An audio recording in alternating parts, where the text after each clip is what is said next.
People say turning 18 means freedom, but for me, it meant getting tossed out like trash during a gala in Manhattan. My dad announced to 200 guests that I was a financial burden, thinking he had finally cut off dead weight. He did not realize he had just evicted his biggest creditor. He thought I was penniless. But the moment he saw my name on the ownership papers of his entire debt, he hit the floor. My name is Isadora Blackwell, and as I adjusted the hem of a dress that was 3 seasons out of fashion, I knew this would be the last time I ever stood in this room. The fabric was a dull charcoal blend I had picked up from a secondhand store in Brooklyn, and it scratched against my skin like a constant reminder of my place in this household. Downstairs, the bass of a string quartet thumped rhythmically against the floorboards, vibrating through the soles of my worn-out flats. It was my 18th birthday. In any other family, this milestone would be celebrated with genuine affection, perhaps a car, or at the very least, a heartfelt toast. But in the Sterling household, my birthday was merely a convenient backdrop, a theatrical stage set for Richard Sterling to perform his favorite role, the benevolent patriarch suffering under the weight of charity. I took one last look at the girl in the mirror. She looked tired. Her hair was pulled back in a severe bun because she could not afford the salon visit that her stepsister, Tiffany, had enjoyed earlier that morning. But if you looked closely at her eyes, you would see something that did not belong to a victim. You would see patience, cold, hard, calcified patience. I turned away from the glass and walked out of the small, drafty guest room that had been my quarters for the last decade. Descending the grand staircase into the belly of the beast, the scene below was a masterclass in deception. The Sterling mansion, a sprawling estate in the Upper East Side, was decorated to the nines, white lilies, imported from who knows where, overflowed from crystal vases that cost more than my entire year of tuition. Waiters in white gloves drifted through the crowd like ghosts, offering trays of caviar and truffle-infused hors d'oeuvres. The air smelled of expensive perfume and desperation. I knew, better than anyone here, that the champagne flowing so freely was bought on credit. I knew that the catering staff had demanded payment up front, because Richard's reputation for bouncing checks had begun to whisper through the service industry. This party was not for me. It was a trade show.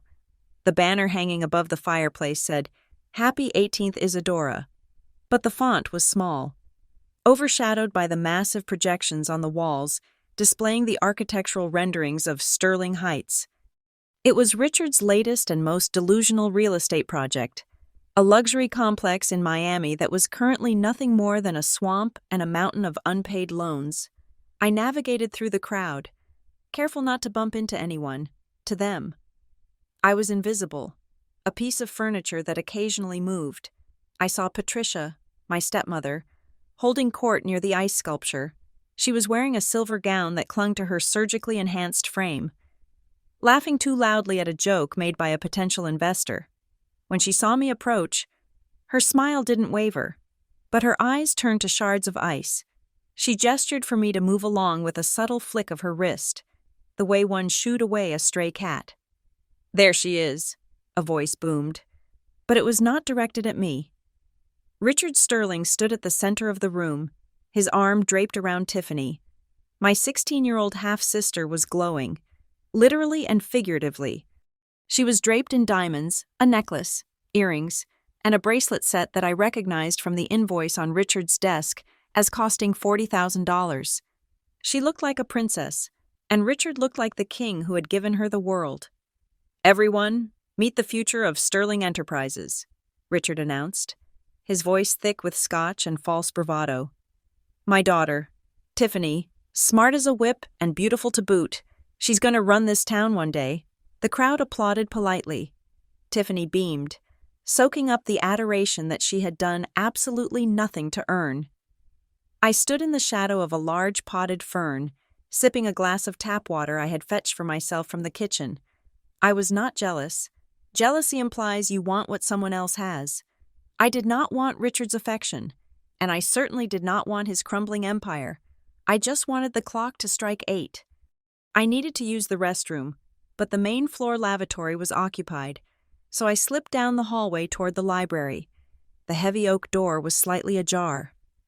I heard voices inside and paused. It was Richard, and the low, gravelly tone of Mr. Henderson, his personal attorney.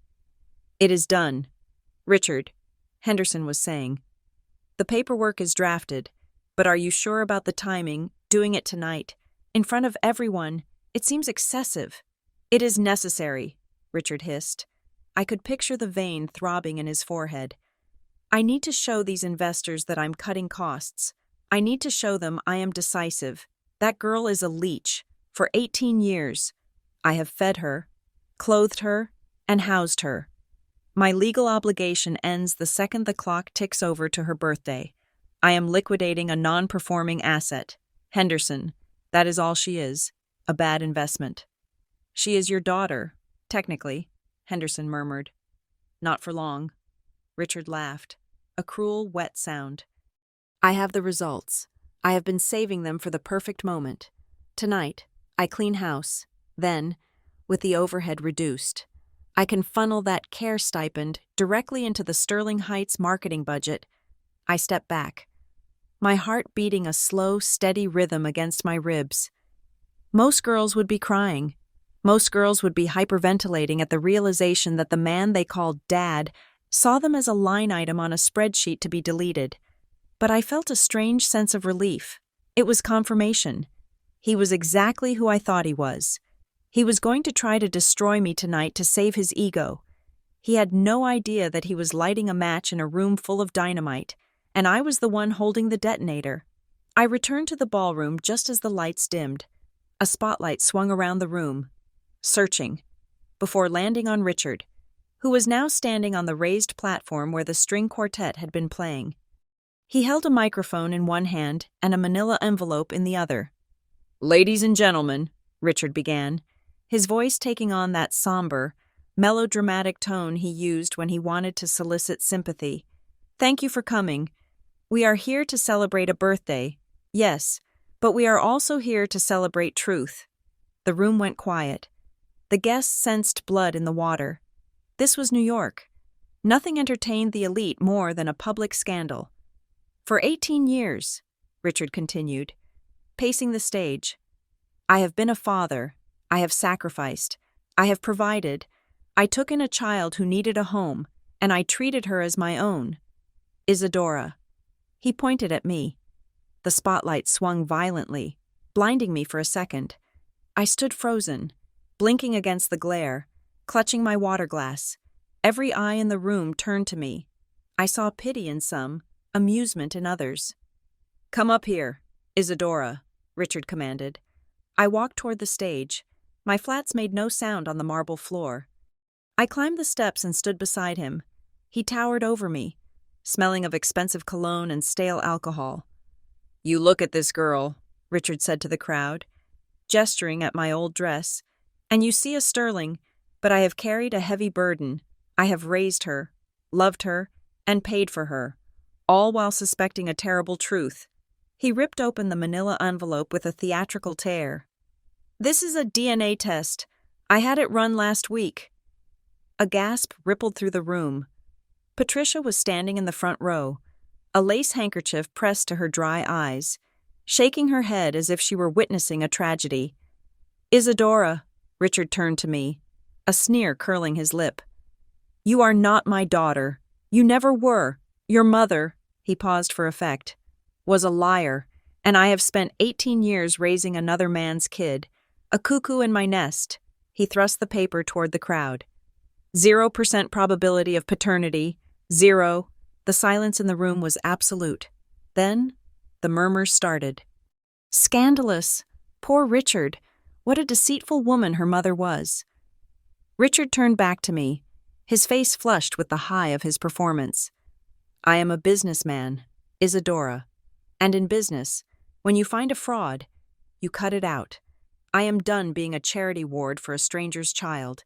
I am not raising another man's kid for 1 second longer. You are 18, you are an adult, and you are trespassing." Patricia stepped forward then, her voice trembling with fake emotion. "Oh, Richard, you are so strong. We have suffered so much in silence." She looked at me, her eyes gleaming with triumph. "It is for the best, Isadora. We need to focus on our real family now, on Tiffany." Richard signaled to the butler near the entrance. "Get her things." The butler, looking thoroughly embarrassed, stepped outside and returned a moment later with a single battered suitcase. It was mine. They had packed it before the party even started. Richard grabbed the handle and threw the suitcase toward the open front doors. It slid across the polished floor, hitting the door frame with a loud thud. "Get out," Richard said, his voice booming. "Take your trash and get out of my house. I have investors to entertain, and I do not want the smell of poverty lingering in here." The room waited for my reaction. They expected tears. They expected me to fall to my knees and beg. They expected a scene of hysterical teenage angst. I looked at the suitcase.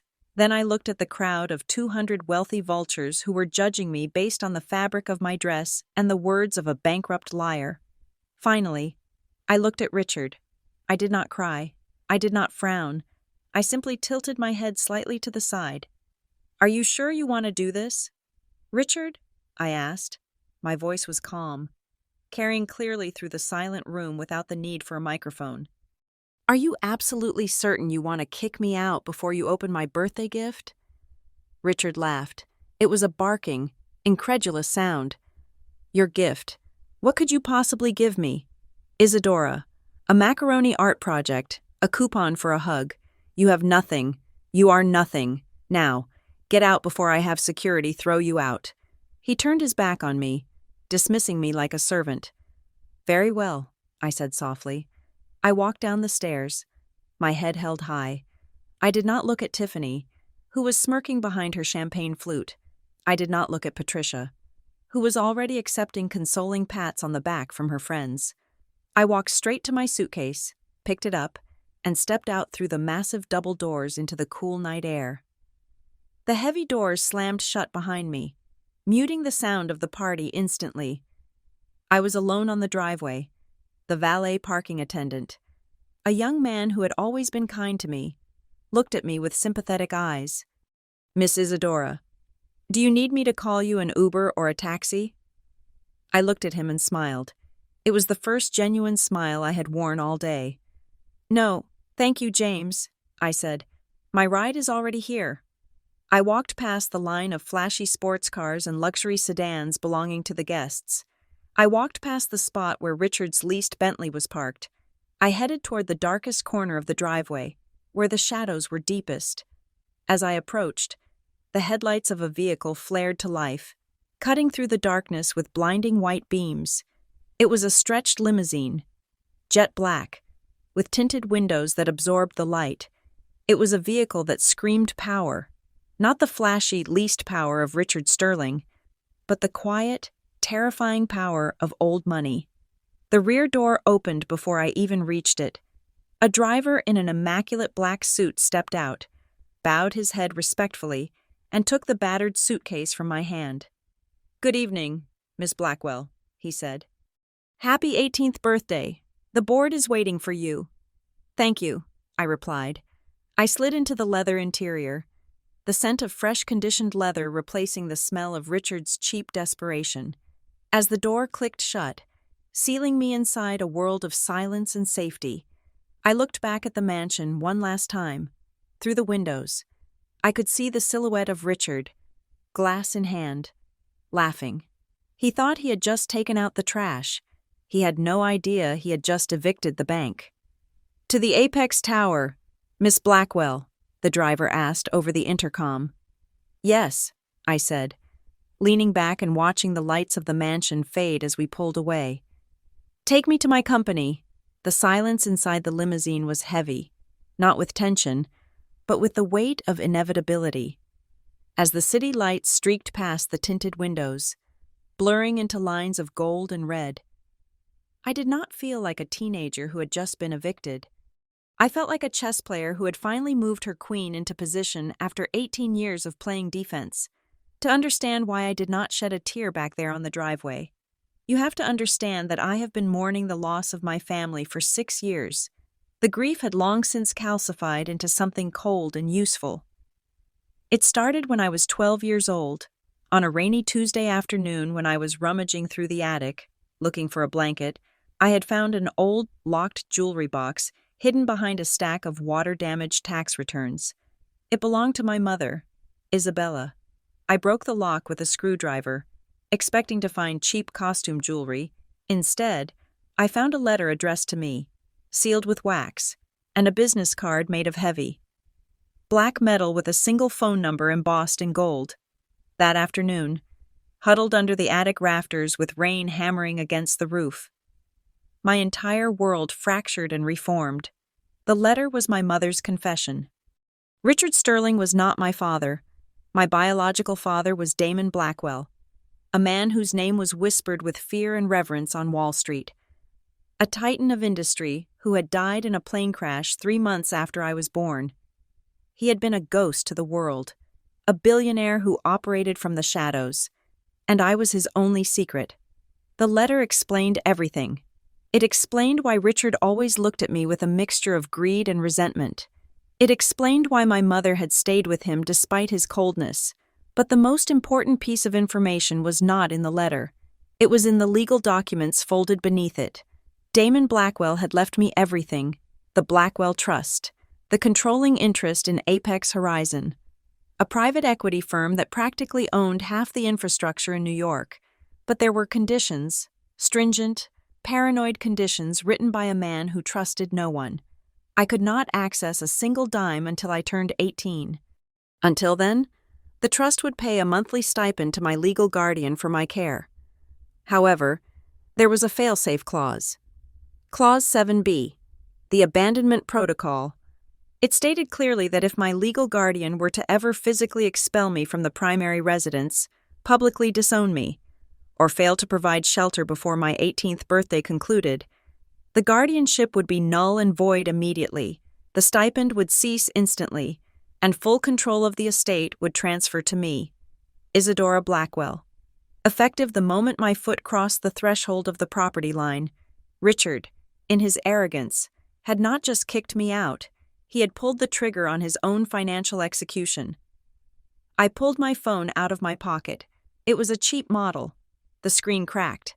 But I dialed the number I had memorized 6 years ago. "We are 3 minutes away, Miss Blackwell," a voice answered before I even spoke. It was Harrison. Arthur Harrison was the executor of my father's estate. For the last 6 years, he had been my shadow mentor.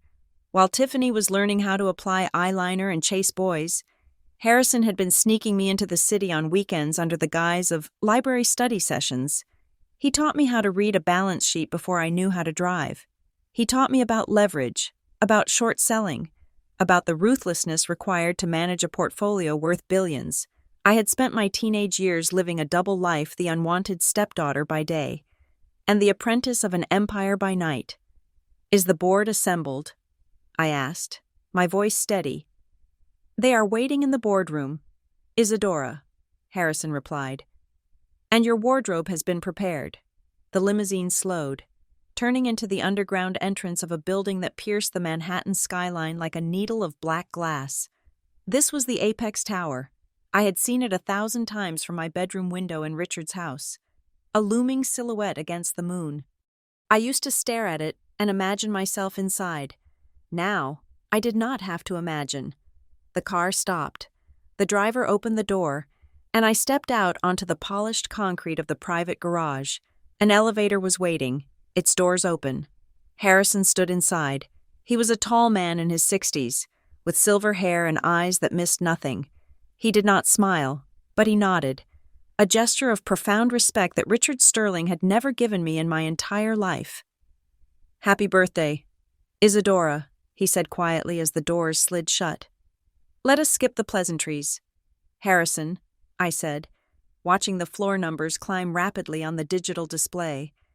"I want the current liquidity report on Sterling Enterprises, and I want the debt restructuring files on my desk within 10 minutes. "Already done," Harrison said. "But first, the clothes. You cannot take the throne wearing rags." The elevator opened directly into the executive suite on the 90th floor. The view was breathtaking. All of Manhattan lay spread out beneath me. a grid of electricity and ambition. Far to the north, I could see the tiny speck of lights that was the Sterling estate, where a party was currently continuing without me. I walked into the private dressing room adjoining the main office. Hanging on a mannequin was a suit tailored to my exact measurements. It was midnight blue, cut from Italian wool, with a silk lining. Beside it was a pair of black stilettos that looked sharp enough to puncture a lung. I stripped off the charcoal dress, the dress of the victim, the dress of the girl who had to ask for permission to eat and let it fall to the floor in a heap. I did not even look at it. I dressed in silence, buttoning the crisp white shirt, pulling on the trousers, slipping into the jacket. When I looked in the mirror this time, the tired girl was gone. In her place stood Isadora Blackwell, chairwoman of Apex Horizon. I walked out into the boardroom. 12 people sat around a table made of reclaimed mahogany that was likely older than the country itself. These were the directors of Apex Horizon, men and women who moved markets with a whisper. They all stood up as I entered. There was no hesitation, no questioning my age. Harrison had prepared them well. They knew exactly who I was and what I was capable of. I took my seat at the head of the table. The leather was cool against my back. "Sit," I commanded. They sat. "Let us bring up the Sterling file," I said, tapping the tablet embedded in the table surface. A massive holographic screen sparked to life in the center of the room. It displayed a complex web of financial data, red lines crisscrossing everywhere. The central node was Richard Sterling. "As of 40 minutes ago," I began, my voice echoing slightly in the large room, "Richard Sterling terminated his guardianship. This triggered the immediate cessation of the monthly support stipend from the Blackwell Trust." I zoomed in on a specific figure. $75,000 a month. A murmur went around the table. "For 18 years, I continued, "my father's trust has been paying Richard Sterling $75,000 a month to cover my living expenses. That is nearly $1 million a year. Tax-free. Categorized as child support." I swiped the screen to show Richard's personal spending. Richard believed he was a brilliant businessman. He believed his lifestyle, the mansion, the cars, the parties, the private school for his biological daughter was funded by the profits of his real estate firm. But the math says otherwise. I pointed to the red columns. Sterling Heights, his flagship development, has been bleeding money for 5 years. He has been using my support stipend to plug the holes in his company's cash flow. He has been illegally commingling funds. Basically, he has been robbing me to pay his mortgage. Harrison spoke up from my right. "He likely assumed the stipend would continue until you finished college, or perhaps indefinitely if he could manipulate the legal language. By kicking you out tonight, he did not just lose a daughter. He lost 90% of his liquidity." "Precisely," I said. "He thinks he has cut costs. In reality, he has just severed his artery." I pulled up the debt ledger. This was the weapon I had been sharpening for 6 years. "Apex Horizon holds the mortgage on the Sterling estate," I said. "We also hold the commercial loans for the Sterling Heights project, acquired through our subsidiary shell companies over the last 24 months. Richard thought he was borrowing from disjointed banks. He was borrowing from me." I looked at the faces around the table. "What is the status of the loans?" "Technically, he is in default on the commercial loans as of yesterday," the chief financial officer said, adjusting his glasses. "He missed a payment. We were holding off on triggering the penalty clauses per your previous instructions." "And the personal mortgage?" I asked. "He is 3 months behind. He has been prioritizing the interest payments on the construction loans to keep the project looking viable for investors." Harrison noted. "He is leveraged to the hilt. The only thing keeping him afloat was the cash injection from your stipend that hit his account on the 1st of every month." I leaned forward, clasping my hands on the table. "The 1st of the month is next week. When that $75,000 does not arrive, his house of cards falls down." "Shall we issue a demand for full repayment immediately?" the legal counsel asked, her pen poised over a notepad. "We can freeze his assets by morning." I paused. I looked at the hologram of the mansion where I had spent years being ignored, insulted, and treated like a burden. I thought about Tiffany's diamond bracelet, bought with money that was meant for my education.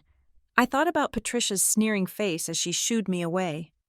"No," I said softly. "Immediate foreclosure is too quick.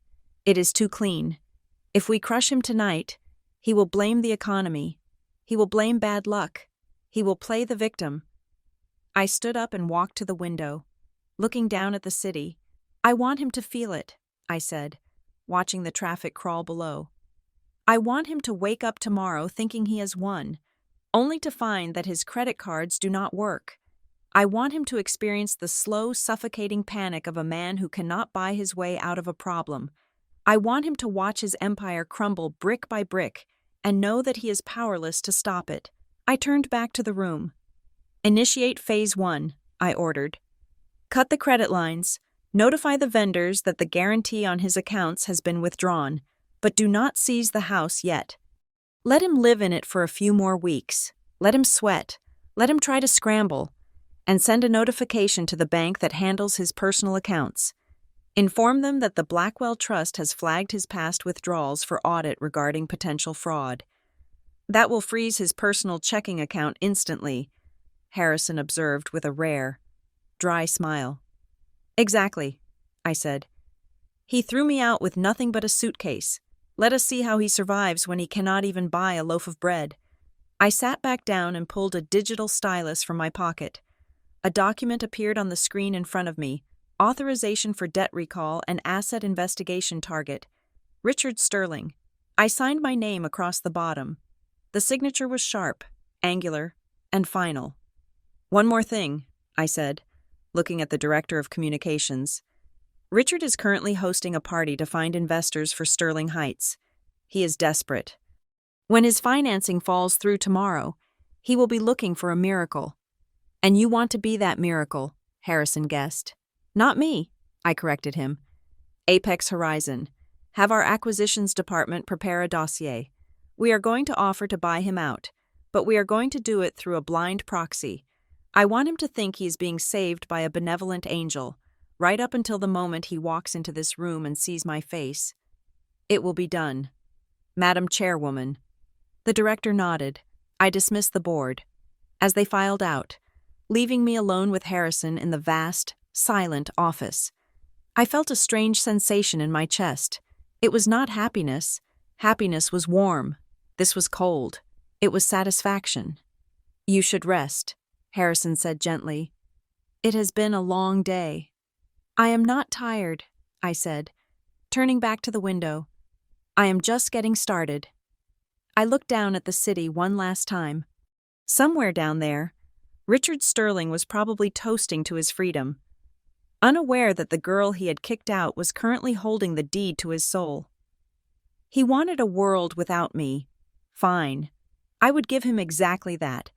I would take everything he had, until the only thing left of the Sterling name was the dust on my shoes. "Prepare the car for the morning." "Harrison," I said, "I want to go shopping. If I'm going to destroy a man's life, I need a better wardrobe than this." The morning sun that rose over Manhattan the next day was bright, crisp, and unforgiving. From my vantage point on the 90th floor of the Apex Tower, the city looked like a complex circuit board, humming with energy and transactions. I had spent the night in the executive suite's private quarters, sleeping deeper and more soundly than I had in years. There were no creaky floorboards, no muffled arguments from the master bedroom down the hall, and no looming anxiety about what mood Richard would be in when he came down for breakfast. I woke up at 6 o'clock, showered in a bathroom larger than my entire old bedroom, and ordered a double espresso. Then, I sat down at my desk and opened the laptop that was now linked to the security system of the Sterling estate. I had not revoked my own access codes yet.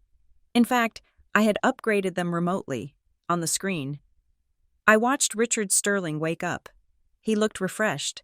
He stretched his arms wide, scratching his chest, oblivious to the fact that the roof over his head was technically already in foreclosure proceedings. He wandered down the hallway in his silk robe, whistling. He stopped at the door to my old room, the guest room he had forced me to live in, and kicked it open. "Patricia," he shouted. his voice tinny through the microphone of the hallway camera. "Call the contractor. I want this wall knocked down by Monday. Tiffany needs a proper walk-in closet for her shoe collection. We can finally get rid of the smell of poverty in here." I took a sip of my coffee. "Enjoy it.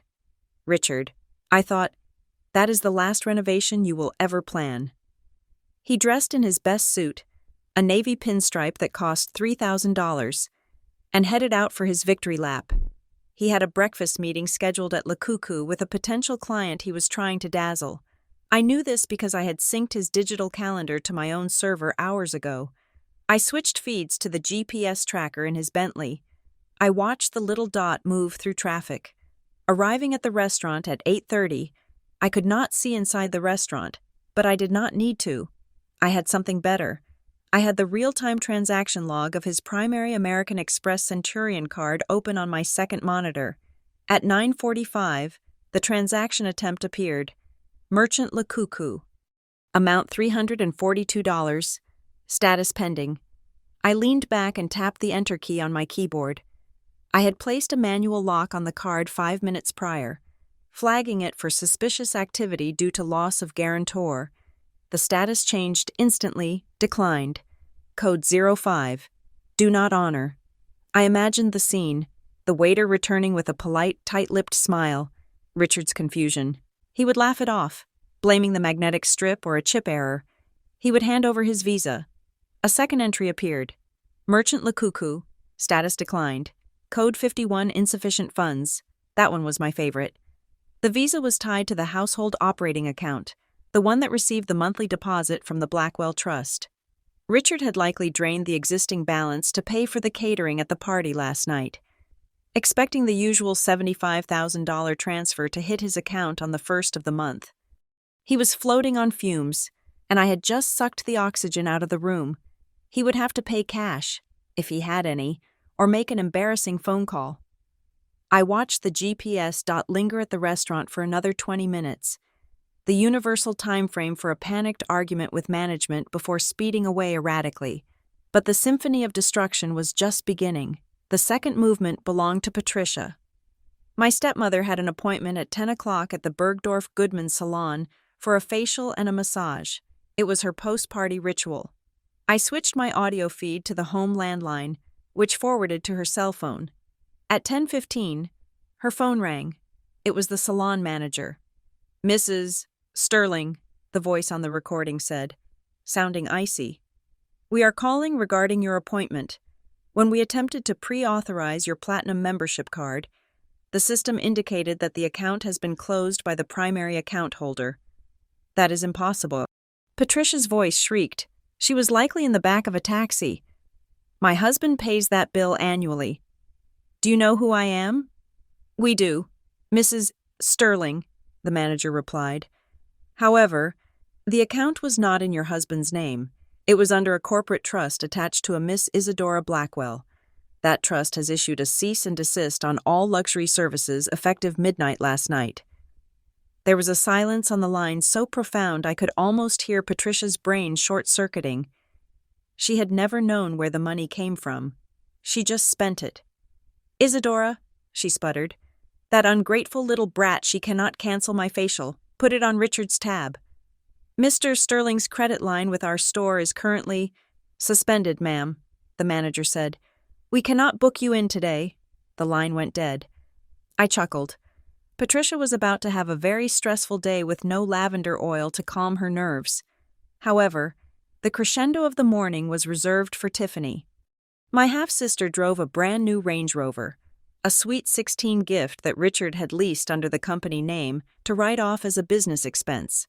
What Richard did not know, or perhaps had ignored in the fine print, was that the lease guarantor was the Blackwell Trust. The dealership required a secure asset backing, and since Sterling Heights was a financial sinkhole, the trust had been the only collateral they would accept. I had sent the termination notice to the leasing company at 4 o'clock in the morning. They were very efficient. I pulled up the traffic camera feed outside Tiffany's private school. Dalton, it was 11 o'clock, lunch break. Students were milling about the courtyard. I saw Tiffany standing by her car, laughing with her friends, likely recounting how they had thrown me out the night before. She leaned against the shiny white door of the SUV, looking like the queen of the bees. Then, a tow truck pulled up. It was not a polite tow truck. It was a gritty, industrial hauler with a driver who looked like he had not slept in days. He double-parked right in front of the school gates and hopped out with a clipboard. I zoomed in. Tiffany looked confused. She stepped forward, waving her hand. I could not hear the audio, but the body language was clear. She was yelling. She pointed at the car. She pointed at herself. She probably screamed. "Do you know who my father is?" The driver did not care who her father was. He checked the VIN number on the dashboard, nodded, and walked to the back of his truck to lower the hook. Tiffany panicked. She grabbed the driver's arm. He shook her off without even looking at her. Her friends were starting to whisper. Phones were coming out. They were filming. This was social suicide in real time. The driver hooked the Range Rover up. Tiffany was practically jumping up and down now, stomping her foot, her face a mask of red fury. The car lifted into the air, its alarm blaring silently on my screen. The driver hopped back into his cab and drove off, leaving the heiress standing on the curb with nothing but her backpack and her humiliation. My phone buzzed on the desk. It was an alert from the bank monitoring software. Richard was calling his private banker at Chase. I put on my headset to listen. "This is unacceptable," Richard was screaming. "I am standing at a gas station, and I cannot even fill up my tank. My cards are declining. My wife is calling me in tears because she was turned away from Bergdorf's. Fix it. Gerald. Fix it now." "Mr. Sterling, please calm down." The banker's voice was trembling. "We are looking at your accounts now. It appears there is a blanket freeze on all assets tied to the Sterling Heights operational accounts and your personal joint accounts." "A freeze by who? The IRS?" Richard demanded. "No, sir," the banker said. "It was flagged by the risk assessment algorithm. It seems the primary liquidity source, a monthly transfer from an external trust, was permanently canceled. Without that guaranteed income, your debt-to-income ratio spiked to 3,000% overnight. The system automatically locked the accounts to prevent further overdrafts. We are also seeing a flag for potential fraud investigation regarding the misuse of custodial funds." "Fraud," Richard choked. "That is my money. That trust pays me. I am the guardian. The notes here say the guardianship ended yesterday. Mr. Sterling," the banker said. "And the beneficiary of the trust has requested a full audit of all historical spending. Until that audit is complete, federal regulations require us to freeze the assets." "Isadora," Richard whispered. It was the first time he had said my name without a sneer. It sounded like fear. "She did this. I cannot comment on third parties, sir," the banker said, "but you need to bring your accounts current immediately. You are currently overdrawn by $40,000 just in pending transactions from last week. If you cannot deposit funds by close of business, we will have to begin liquidating collateral." Richard hung up. I watched the GPS dot of his car sitting motionless at a gas station in Midtown. He was sitting there, realizing that the useless girl he had kicked out was actually the engine that kept his entire life running, but his arrogance was a thick shield. He would not believe I had the power to do this intentionally. He would think I was just a catalyst, a clumsy teenager who had tripped a wire, not the one holding the scissors. He drove to his office. I switched to the interior cameras of Sterling Heights. The office was in chaos. The receptionist, a sweet girl named Sarah who Richard underpaid, was fielding call after call. I could see the lights on the phone board blinking incessantly. Richard stormed in, his face purple. "Why are the phones not stopping?" he barked. "Mr. Sterling." Sarah looked like she was about to cry. "It is the concrete suppliers for the Miami project. They say the check you wrote on Friday bounced this morning. They have pulled the trucks off the site. The foreman says if they do not get cash by noon, the crew walks." "Tell them it is a bank error," Richard yelled, slamming his office door. "I tried," Sarah yelled back at the closed door. "They said your credit rating has been downgraded to D status as of 9 a.m. Richard did not answer. He was in his office, pacing. I watched him on the hidden camera in the smoke detector. He was loosening his tie, sweating.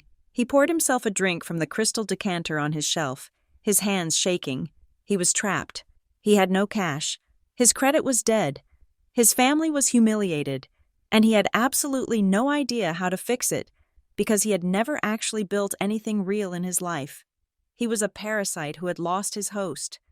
It was time to offer him a rope. A rope that was actually a noose. I opened a new email window. I used a secure, encrypted server that routed through a dozen countries before landing in his inbox. The sender name was Generic Acquisition Partners, LLC. I typed carefully, adopting the tone of a predatory corporate shark, a language Richard understood and respected. Subject: strategic investment opportunity / distressed asset relief. Dear Mr. Sterling, our analysts have been tracking the Sterling Heights development in Miami with great interest. We understand that the current market volatility may have created temporary liquidity challenges for your firm. We represent a private capital group looking to expand our portfolio in the luxury real estate sector. We are aware of the recent shifts in your financial structuring and are prepared to offer an immediate capital injection to stabilize your operations and clear outstanding debts. If you are interested in retaining your position as CEO while securing the necessary funding to complete your legacy project, we are available for a consultation immediately. We move fast. We expect you to do the same. Attached is a preliminary meeting schedule. We can see you at 2 o'clock today. Sincerely. The investment committee. I hit send. I watched Richard's computer screen on my monitor. The notification popped up. He stared at it. He blinked. Then, he leaned in closer. He read it once. He read it twice. A slow, grotesque smile spread across his face. It was the smile of a man who thought he had cheated death. He believed it. Of course he believed it. In his mind, he was a genius developer who was just having a bad day. It made perfect sense that a mysterious investor would want a piece of his brilliance. He did not know that Acquisition Partners was a shell company wholly owned by Apex Horizon. He did not know he was about to walk into the lion's den to beg for mercy from the lioness he had tried to starve. He grabbed his phone and hit the reply button, typing furiously with his thumbs, "We are interested. I will be there at 2. I closed my laptop and stood up. I walked to the floor-to-ceiling mirror in the corner of the office. The suit fit perfectly. My hair was sharp, professional. I looked nothing like the girl in the gray dress. "Harrison," I said into the intercom. "Yes, Isadora." "Prepare the boardroom," I said, "and make sure the air conditioning is turned down low. I want him to be cold when he walks in." "Consider it done," I smiled. The trap was set. Richard was coming to be saved, and I was going to be the one to sign the death warrant of his career. The most satisfying part was that he was running toward his own destruction with open arms, thinking it was a hug. I watched from the safety of the observation deck as Richard Sterling entered the lobby of the Apex Horizon Tower from 90 floors up. He was just a speck, but the high-definition cameras in the atrium brought him into sharp, pathetic focus on my monitor. He had tried to dress for the part of the conquering tycoon. He wore his lucky cufflinks, the gold ones shaped like bullheads, and he had clearly spent an extra 20 minutes trying to gel his thinning hair into something resembling volume. But his walk gave him away. It was too fast, too jerky. He did not walk like a man who owned the room. He walked like a man running from a fire. He approached the reception desk, flashing a smile that did not reach his eyes. I could see him tap his watch, probably making a show of being on a tight schedule.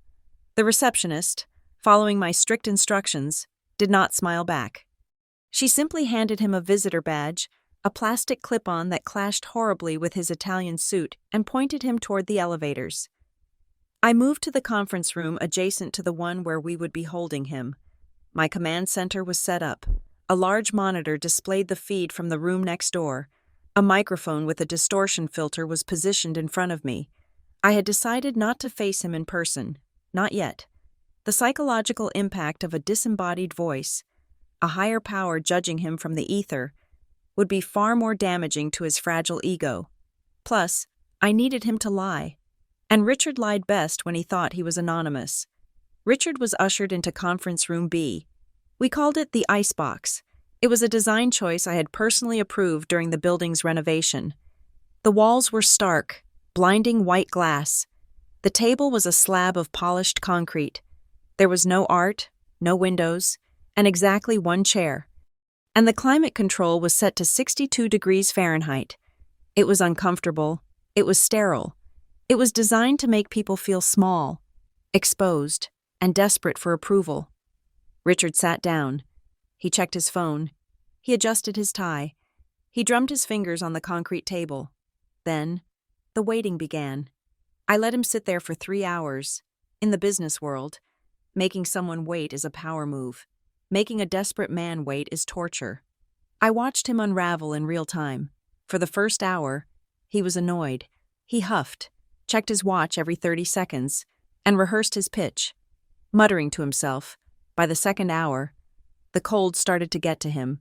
He crossed his arms, rubbing his biceps. The silence of the room, which was soundproof to an oppressive degree, was amplifying his anxiety. By the third hour, the veneer of the confident CEO had cracked. He was slumped in the chair, shivering slightly, his eyes darting around the room like a trapped animal looking for a way out. He checked his phone again, but there was no signal. We had blocked it, at exactly 5 o'clock in the afternoon. I pressed the button to activate the screen in his room. The massive monitor on the wall opposite him flared to life. I kept the camera off. All Richard saw was the imposing minimalist logo of Apex Horizon, a silver mountain peak against a black background, and a waveform audio visualizer. "Mr. Sterling," I said. My voice was processed through the modulator. It came out deep, metallic, and genderless. It sounded like the voice of capitalism itself, cold, indifferent, and absolute. Richard jumped in his seat. He scrambled to sit upright, smoothing his jacket, flashing a nervous smile at the blank screen. "Yes, hello," he stammered. "I am Richard Sterling. It is an honor to speak with you." I was beginning to think there had been a scheduling error. "My apologies," I said, cutting him off. "I am currently handling an acquisition in Tokyo. My time is limited. You are speaking with the chairman of the board. You have 10 minutes to convince me why I should not let your company dissolve into bankruptcy." Richard swallowed hard. I saw his Adam's apple bob. He stood up, buttoning his jacket, falling into his salesman stance. "Mr.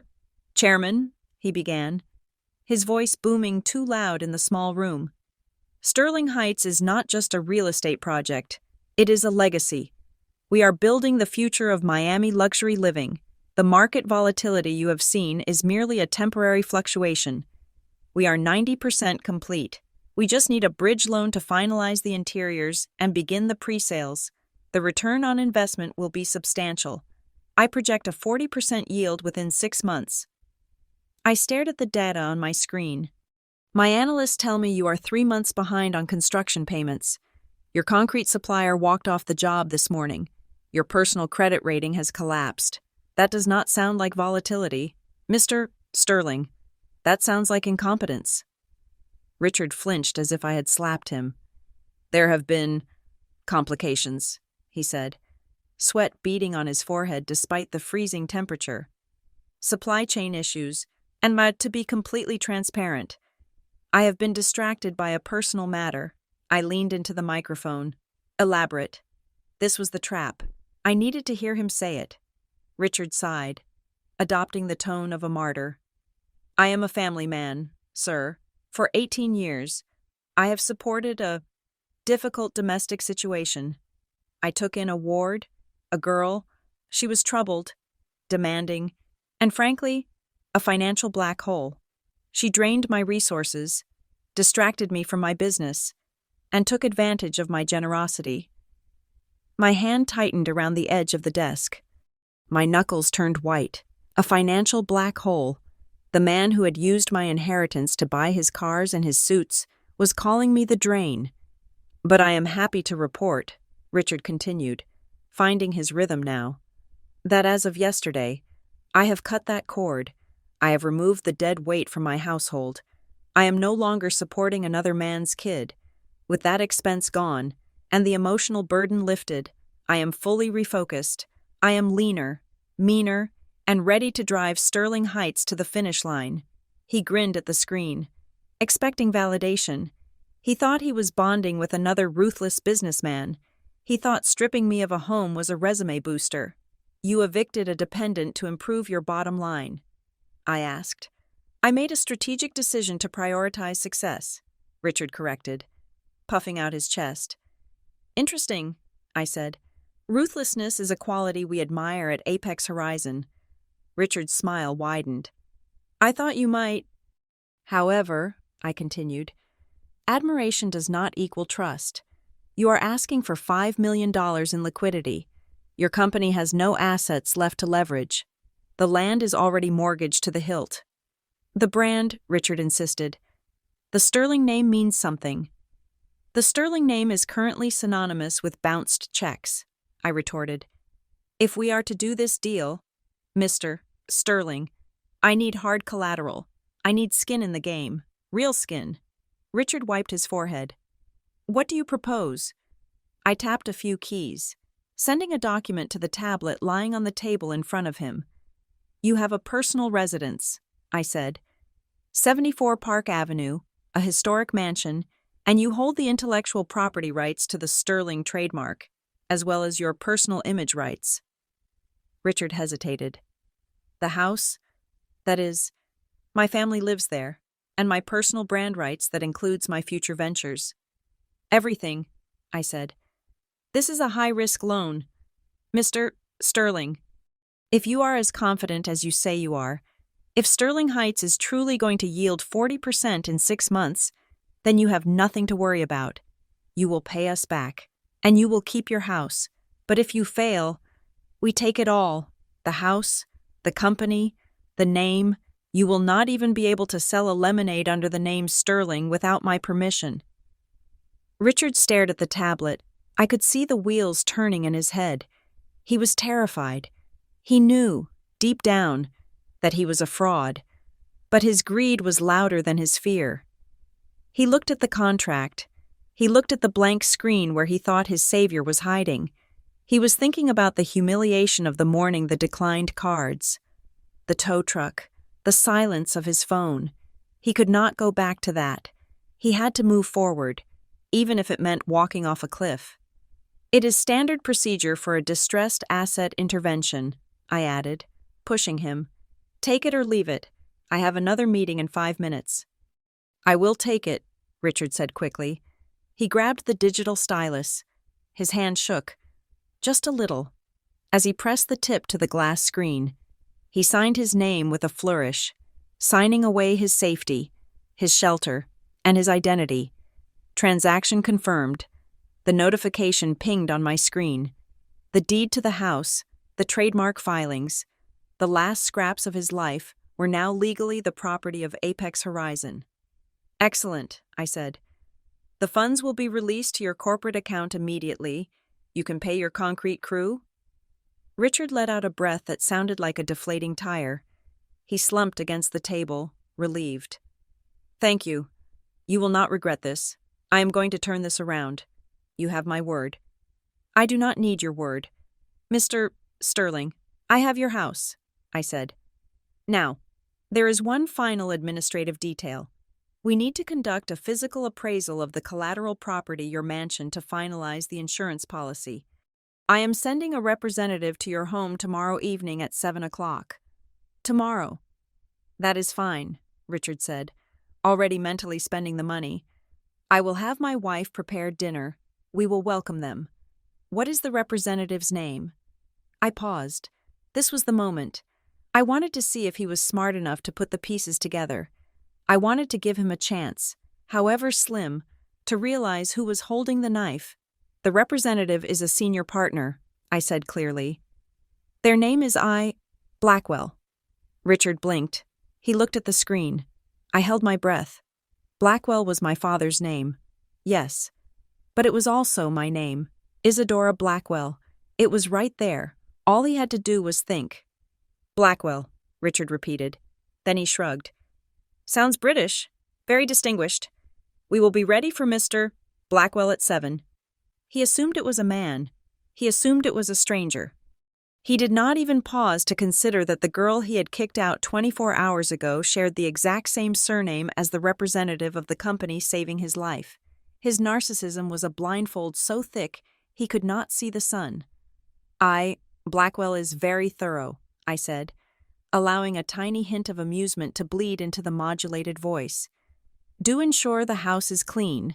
We dislike clutter. It will be spotless, Richard promised. Thank you again, Mr. Chairman. Goodbye, Mr. Sterling. I cut the feed. The screen in his room went black. I watched him on the camera for one last moment. He pumped his fist in the air. He actually did a little victory dance, a pathetic shimmy of excitement. He checked his phone, saw the wire transfer hit his account money that I had moved from one of my pockets to another and strutted out of the room. He walked out of the icebox feeling like a king, completely unaware that he had just signed a confession and a death warrant in the same ink. I took off the headset and set it on the desk. The silence in my room was heavy. I walked over to the window and pressed my hand against the cool glass. He was happy now.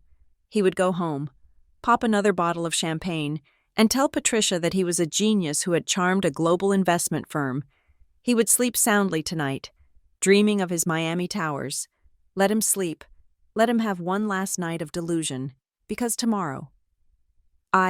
Blackwell, was coming to dinner, and I was going to make sure it was a meal he would choke on. I picked up my phone and dialed Harrison. He signed, I said. I saw the alert.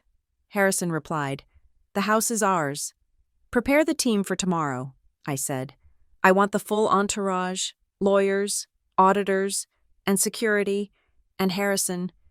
Yes, Isadora.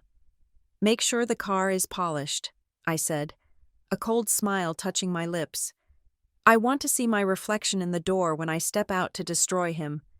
The digital clock on the dashboard of the lead SUV read 7 o'clock sharp. Outside, the sky over the Upper East Side was a bruised purple. The sun having set on Richard Sterling's final day of ignorance, I was not in a limousine tonight. A limousine was for parties. Tonight was an invasion. We arrived in a convoy of 4 black armored Escalades, moving in a tight, predatory formation that cleared the traffic on Park Avenue like a shark parting a school of fish. I sat in the back of the second vehicle. Beside me was Harrison, reviewing a stack of documents thick enough to choke a horse. In the other cars were 6 lawyers from the firm's litigation department, 2 forensic accountants, and 4 private security contractors who looked like they chewed gravel for breakfast. I adjusted the brim of my wide black hat. It was oversized, dramatic, and completely necessary. I wore oversized sunglasses that covered half my face. The disguise was not to hide. It was to delay the inevitable for exactly 3 minutes, to let Richard dig his own grave just a few inches deeper before I pushed him in. We are approaching the gate, the driver announced. I looked out the window. The Sterling estate was lit up like a Christmas tree. Richard had spared no expense for this dinner. The fountain was running, the landscaping lights were blazing, and I could see the silhouette of a waiter moving past the front window. He was celebrating. He thought he had pulled off the con of the century. He thought he had secured a lifeline from a faceless corporation that would let him keep his mansion and his ego intact. The iron gates swung open. They did not ask for identification. Richard had obviously told the staff to roll out the red carpet for Mr. Blackwell's representative. The convoy crunched up the gravel driveway and came to a halt in a semicircle around the front entrance. It looked like a federal raid. I waited. Power never rushes. The front door of the mansion flew open. Richard Sterling stepped out, beaming. He was wearing a velvet smoking jacket, a ridiculous affectation he only adopted when he wanted to look like old money. Patricia was right behind him in a cocktail dress that was too tight, and Tiffany was lurking in the doorway, scrolling on her phone, probably reinstated to her position of spoiled princess now that Daddy found money. Harrison stepped out of the first car. The other lawyers flanked him. Then, my driver opened my door. I stepped onto the pavement. The heels of my black stilettos clicked sharply against the stone. I walked toward the steps, flanked by 2 security guards. Richard's smile faltered for a fraction of a second when he saw the sheer number of people. But he recovered quickly. He was too greedy to be suspicious. He saw suits, and suits meant money. "Welcome, welcome," Richard boomed, spreading his arms wide as if he were greeting long-lost friends. He hurried down the steps, practically tripping over his own enthusiasm. "I am Richard Sterling. You must be the delegation from Apex Horizon. And you?" He stopped in front of me. I towered over him in my heels. My face was unreadable behind the glasses and the hat. "You must be Miss Blackwell," he said, his voice dripping with oil. "The chairman mentioned a representative would be coming. I must say, I expected an older gentleman, but I'm delighted to welcome such a charming presence to our home." He extended his hand. I did not take it. I just stood there, letting the silence stretch until it became uncomfortable. The wind rustled the leaves of the oak trees I used to climb to escape him. "Dinner is ready inside," Patricia chimed in, stepping up beside him, her smile tight and anxious. "We have prepared a lovely menu. We are so grateful for your company's faith in Richard's vision." "Faith is expensive, Mrs. Sterling," I said. My voice was low, but I did not use the modulator this time. Richard cocked his head. A flicker of recognition passed through his eyes, a tiny spark of confusion in the lizard brain. He knew that voice, but the context was wrong. His brain refused to connect the representative of a billion-dollar fund with the useless girl he had evicted. "Please, come in." Richard gestured nervously. "Let us sign the final papers over some vintage Pinot Noir. Shall we?" "We will sign the papers," I said, "but not over wine." I reached up and took off the sunglasses. I folded them slowly and handed them to the guard beside me. Then, I reached up and removed the wide-brimmed hat. Shaking my hair loose, I looked Richard straight in the eye. The world stopped. For 3 seconds, nobody moved. Richard's smile froze in place, looking like a rictus of horror. Patricia gasped, her hand flying to her throat. The sound of Tiffany dropping her phone on the marble entryway echoed like a gunshot. "Hello, Dad?" I said. The word tasted like ash. Richard blinked. He blinked again. He looked at my suit, a bespoke piece worth more than his car. He looked at the entourage of lawyers standing silently behind me. He looked at the security guards who were eyeing him like he was a threat. "Isadora," he whispered. It came out as a squeak. "What? What are you doing here?" He looked around, desperate for an explanation that fit his worldview. He laughed, a nervous, high-pitched sound. "Is this a joke?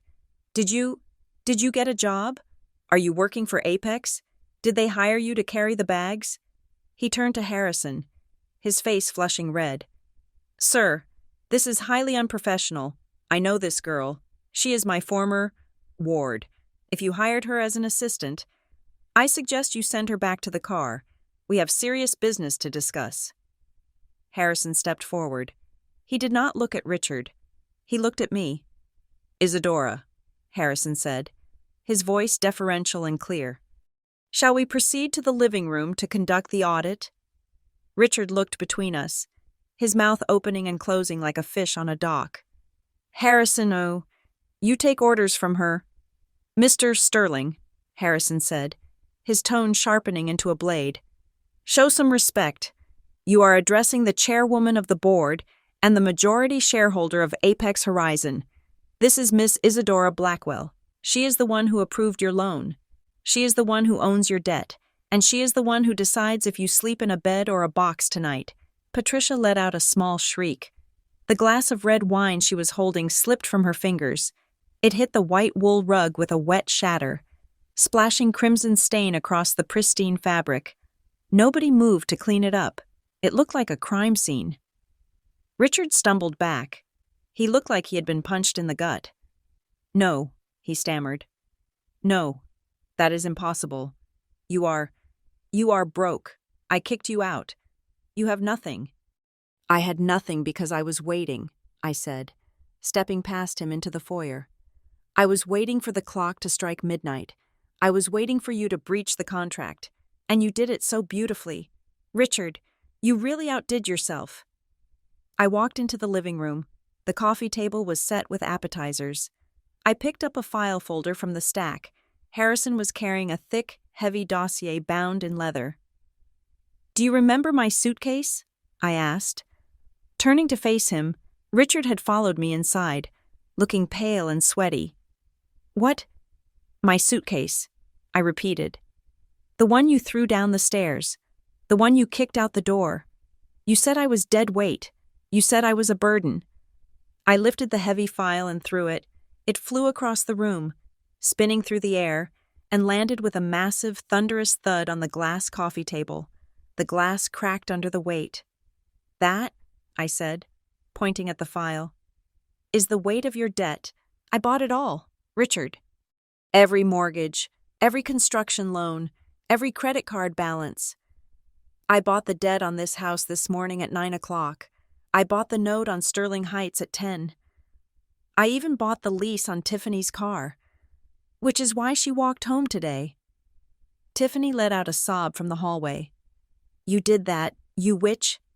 "Quiet," I snapped, not even looking at her. She fell silent instantly. I pulled a remote control from my pocket and pointed it at the massive 80-inch television mounted above the fireplace. I had synced it to my tablet before I even walked in. The screen flared to life. It displayed a simple, brutal bar graph. On the left was a red bar that went deep underground.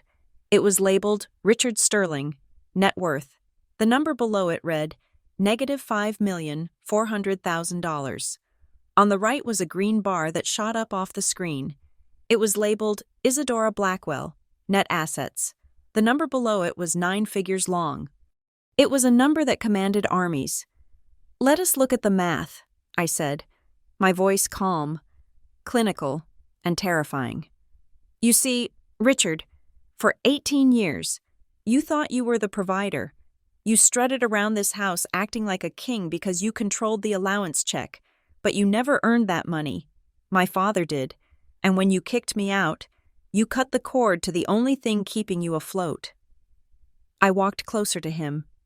He was backing away until his legs hit the edge of the sofa. He collapsed onto it, not because he wanted to sit, but because his knees gave out. "You said something to me on my birthday," I said softly, leaning down so our faces were level. "You stood on a stage and told 200 people, 'I am not raising another man's kid.' Do you remember that?" Richard nodded weakly, tears of panic welling in his eyes.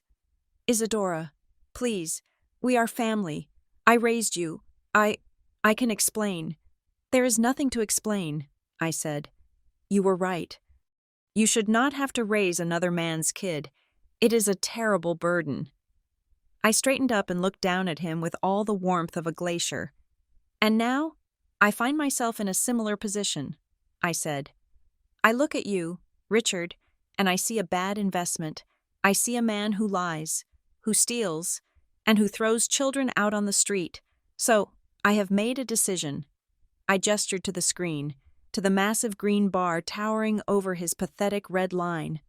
"I am not going to support a failure with my money," I said. "I am cutting you off. Tonight." Richard stared at the screen. The reality of it finally hit him. The investor was me. The savior was the executioner. He realized that the house he was sitting in was mine. The clothes on his back were technically paid for by me. The air he was breathing felt like it belonged to me. His face turned a shade of gray I had never seen before. It was the color of old ash. His eyes rolled back in his head. His hand clawed at his chest, clutching the velvet lapel of his smoking jacket. My chest," he gasped. I can't." He tried to stand up, but his body refused. He slumped forward, sliding off the silk sofa and hitting the floor with a heavy, ungraceful thud. He lay there, twitching, his breath coming in shallow, rattling gasps. Patricia screamed. "Richard, oh my God, he is having a heart attack. Help him, someone help him." She looked at me, her eyes wild with terror. "Isadora, do something, call an ambulance." He is dying. I looked down at the man who had made my life a living hell for a decade. I looked at the man who had smirked while I dragged my suitcase down the driveway. I did not panic. I did not rush to his side. I did not feel a surge of daughterly concern. I turned to the head of my security detail, a man named Marcus. "Call 911, I said, my voice flat. "Yes, ma'am," Marcus said, pulling out his radio. I stepped over Richard's prone body to get to the table where the contract lay waiting. I picked up the pen he was supposed to sign it with. "Isadora," Patricia shrieked, falling to her knees beside her husband. "How can you be so cold? He is your father. He is dying." I looked back at them. "He is not my father," I said. "And make sure the paramedics keep him alive. He cannot pay me back if he is dead." I turned and walked toward the door. Leaving the chaos behind me, the sound of Patricia's wailing and the distant siren of an approaching ambulance were the only music I needed. The party was over. The cleanup was just beginning. Richard did not die, unfortunately for him, and perhaps unfortunately for the collective intelligence of the internet. The doctors at Mount Sinai managed to stabilize his heart. It turned out to be a minor cardiac event, triggered by stress and the sudden, violent realization that he was destitute.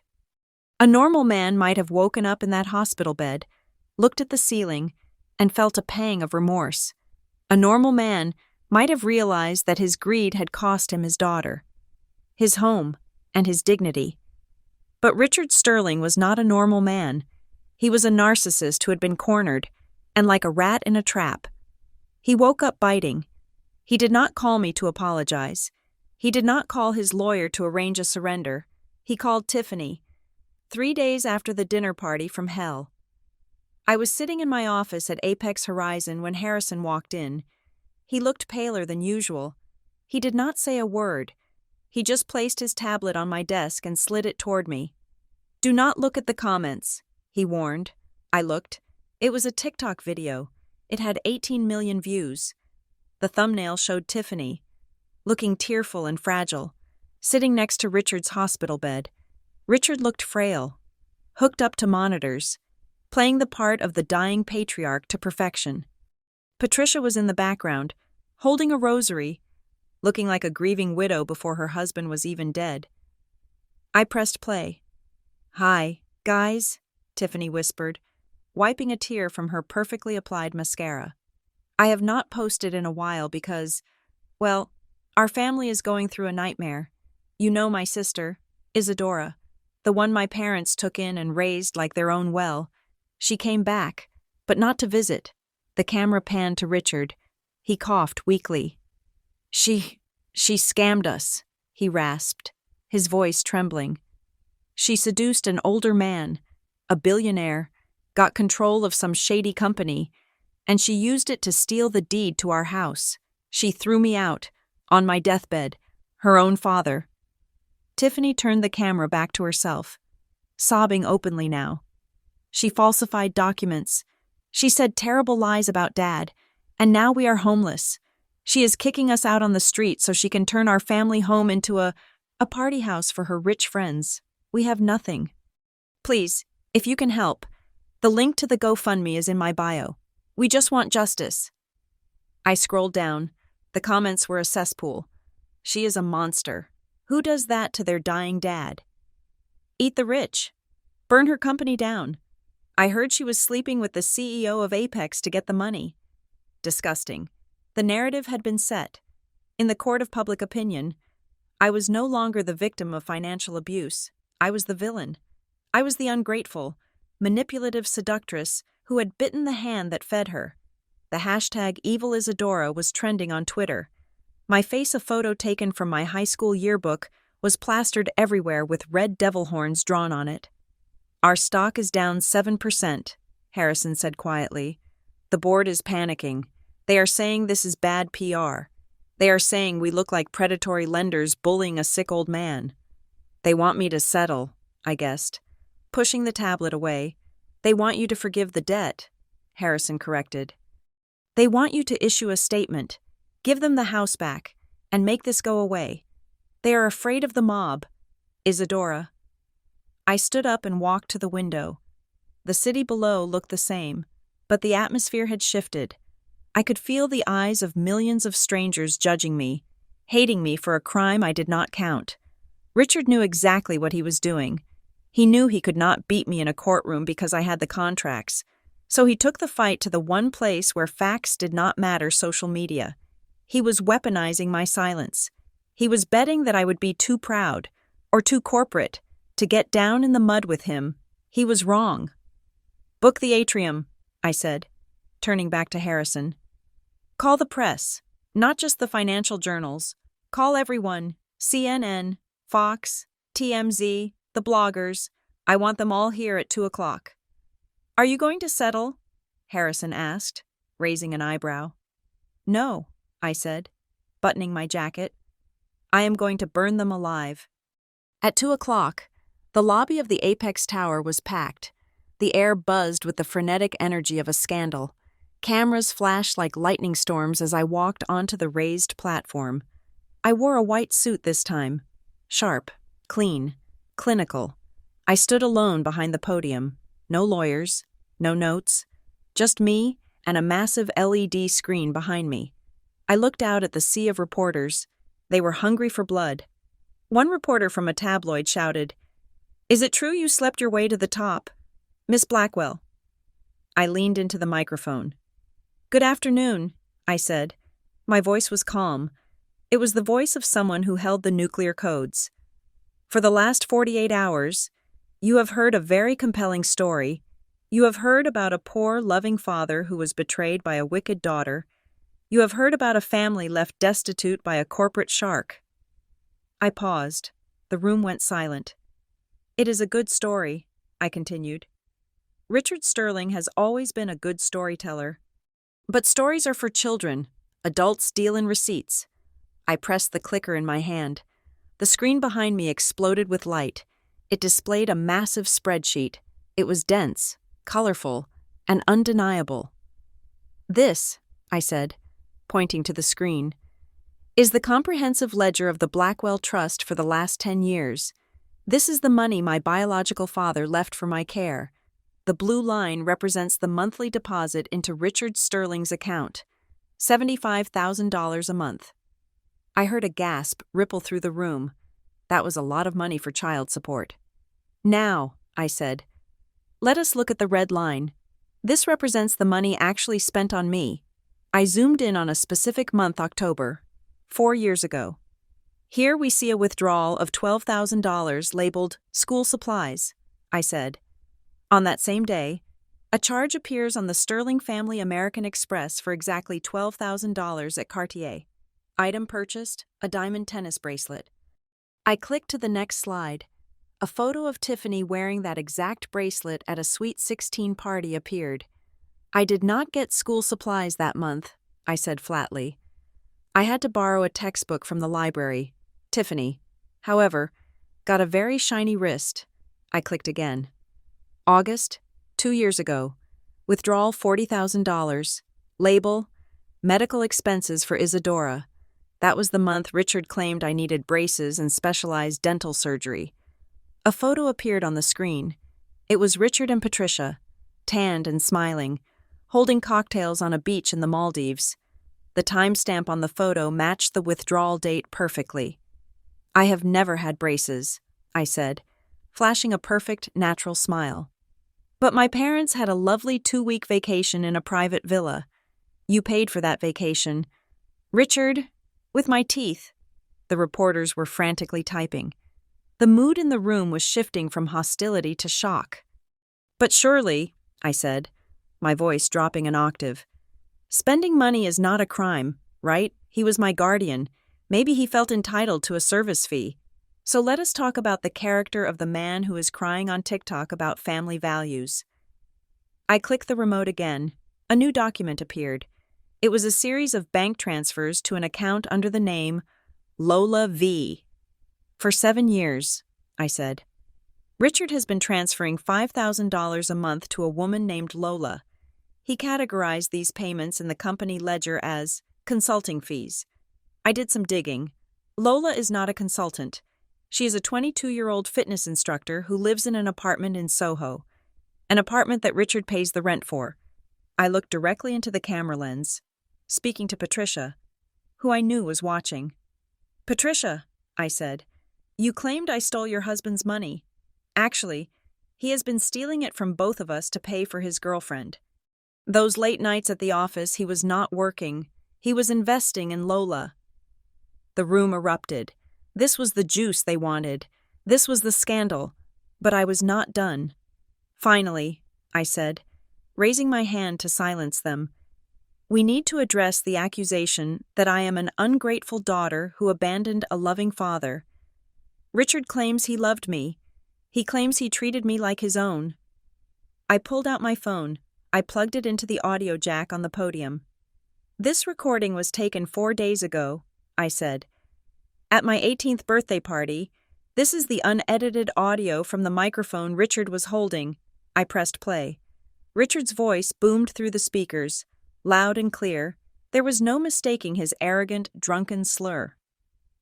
"I have the results. You are not my daughter. You never were. I have spent 18 years raising another man's kid. Get out. Take your trash and get out of my house.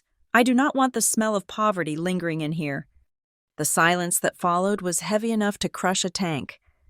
I let the recording hang in the air for a moment. Then I leaned back into the microphone. "He did not kick me out because he was broke," I said. "He kicked me out because he thought I was useless. He mocked my poverty while wearing a suit bought with my inheritance. He threw me on the street because he thought he was done with me. He was wrong." I clicked to the final slide. It was a legal document from the IRS. "This morning," I said, "I turned over all of these files to the district attorney and the IRS. The documents show a 10-year history of tax evasion, money laundering through shell companies, and grand larceny. Richard Sterling is not a victim. He is a criminal who used a child as a piggy bank." I stepped back from the podium. "Apex Horizon will not be settling," I said. "We will be prosecuting. Thank you." I walked off the stage. The internet did not just turn, it somersaulted. By the time I got back to my office upstairs, the hashtag #EvilIsadora was dead. In its place, justice. For Isadora was the #1 trending topic in the world. Richard. The rat was #2. People were analyzing the receipts I had posted. They were making memes of Richard's Maldives photo. They were hunting down Lola V on Instagram. Then, the corporate dominoes started to fall. My assistant walked in with a gleeful expression. "You need to see this." She pulled up Tiffany's Instagram. The comments on her crying video were now a torrent of abuse. "Give the bracelet back. Thief liar, your dad bought his mistress a condo with your sister's money." But the real blow came 10 minutes later. A notification popped up from Glow Up Cosmetics, the brand that Tiffany had been an ambassador for. They posted a public statement in light of recent revelations regarding the fraudulent activities and moral conduct of the Sterling family. Glow Up Cosmetics is immediately severing all ties with Tiffany Sterling. "We do not condone bullying, theft, or exploitation. We stand with victims of financial abuse. Tiffany's career as an influencer was over before it had even really begun. She lost 50,000 followers in an hour." Then came the news about Patricia. My phone rang. It was a friend of mine who worked at the exclusive country club Patricia belonged to. "You did not hear this from me," she whispered. "But the club board just held an emergency vote. They revoked Patricia's membership. They said her presence is disruptive to the reputation of the establishment. She showed up for lunch an hour ago." And security escorted her off the premises. She was screaming like a banshee. I sat down in my chair and spun around to face the window. The sun was setting again, painting the city in hues of gold and blood. Down below, Richard was likely being sedated in his hospital bed as his lawyers frantically tried to figure out how to defend a man who had been caught on tape admitting he was a monster. They had tried to use the world against me. They had tried to shame me. But they forgot the one rule of fighting a war in the information age. The person with the receipts is the person with the power. I opened my laptop and checked the Apex Horizon stock price. It was up 3%. The market loved a winner. And today, I had not just won, I had obliterated the opposition. The fall from grace is rarely a straight line down. It is a series of jagged collisions with reality, each one breaking a different bone. For the Sterling family, the bottom was a 2-room basement apartment in the darkest corner of the Bronx, where the radiator hissed like a dying snake, and the view from the single window was a brick wall covered in graffiti.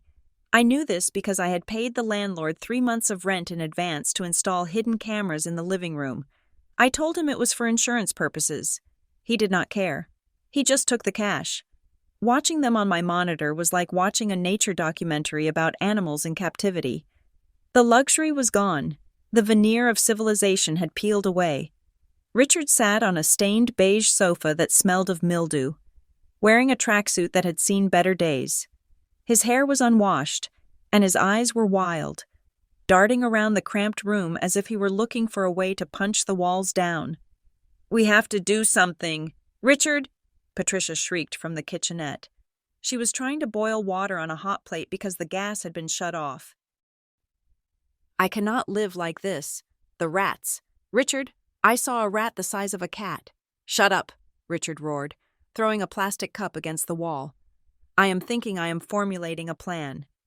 "Your plans got us here," Tiffany yelled from the bedroom she was forced to share with her parents.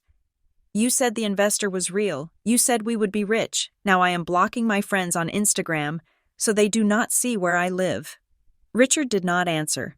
He grabbed his burner phone. His expensive smartphone had been pawned 2 days ago and stormed into the bathroom for privacy. I switched the audio feed to the bathroom bug. He dialed a number. I traced it immediately. It belonged to a man named Vinny the Knuckles Moretti, a low-level enforcer in a loan shark ring that Richard had utilized years ago for some under-the-table construction labor. "Vinny," Richard whispered, his voice shaking with a mix of fear and adrenaline. "It is Sterling. Yeah, I know I owe you. Listen, I have a job, a big one. It clears the debt and gives you a bonus. $50,000. I raised an eyebrow. Richard did not have 50 cents, let alone $50,000. "I need you to grab someone," Richard continued, his voice dropping lower. "A girl, Isadora Blackwell. She runs Apex Horizon. Yeah, the one on the news. I need you to grab her, scare her, maybe break a few fingers. I need her to sign a transfer deed. If she signs, we all get rich. If she does not, well, you do what you do." I leaned back in my chair at the Apex Tower. He was not just a thief anymore. He was soliciting kidnapping and assault. He had crossed the line from white-collar criminal to violent offender. "Record that," I said to the air. "Save it to the evidence file." "Saved," the automated system replied. I could have called the police right then. I could have sent a SWAT team to that basement and ended it. But that would have been too easy. Richard was playing checkers. I was playing 3-dimensional chess. I needed to dismantle them completely. I needed to break the only thing they had left, their loyalty to each other. The next morning, the first pawn made her move. Patricia showed up in the lobby of the Apex Tower at 10 o'clock. She looked like a ghost of her former self. Her designer coat was wrinkled, her hair was frizzy, and she was wearing large sunglasses to hide the bags under her eyes. She was carrying a Tupperware container. "I am here to see my daughter," she told the security guard at the front desk, her voice trembling with practiced fragility. "I brought her some homemade cookies. I just want to apologize. Please, just 5 minutes." The guard looked at me through the camera. I pressed the intercom button. "Scan her," I ordered. The guard waved a handheld wand over Patricia. It beeped loudly when it passed over her purse. "Ma'am," the guard said, reaching into her bag. He pulled out a small black device. It was a digital voice recorder, rigged with a remote transmitter. It was amateur spy gear, probably bought at a pawn shop. Patricia's face went pale. I do not know what that is. Richard must have put it there." I smiled. She threw her husband under the bus in 3 seconds. Impressive. "Send her up," I said, "but keep the device." 5 minutes later, Patricia walked into my office. She stopped at the door, awestruck. The room was larger than her entire new apartment. The floor-to-ceiling windows offered a view of the city that she used to think she owned. "Isadora," she breathed, clutching the Tupperware to her chest. "Oh, honey, look at you. You look so powerful." "Sit down, Patricia," I said, pointing to the chair opposite my desk. I did not stand up. She sat, placing the container on the desk. "I made your favorites, oatmeal raisin. I know things have been difficult, but I wanted you to know that I never wanted any of this. It was all Richard. He is a monster, Isadora. He controlled me. He made me spend that money." I looked at the cookies. I remembered asking her for food when I was 14 and being told that the kitchen was closed. "Cut the act, Patricia," I said coldly. "I know Richard sent you to plant a bug. I know he thinks if he can get blackmail material on me, he can force a settlement." Patricia burst into tears. Real tears this time, born of pure terror. "I had no choice. He is crazy. Isadora. He screams all night. He hits the walls. I am scared for my life. We have no money.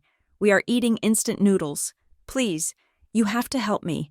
I was like a mother to you." "You were a warden," I corrected her. "Not a mother."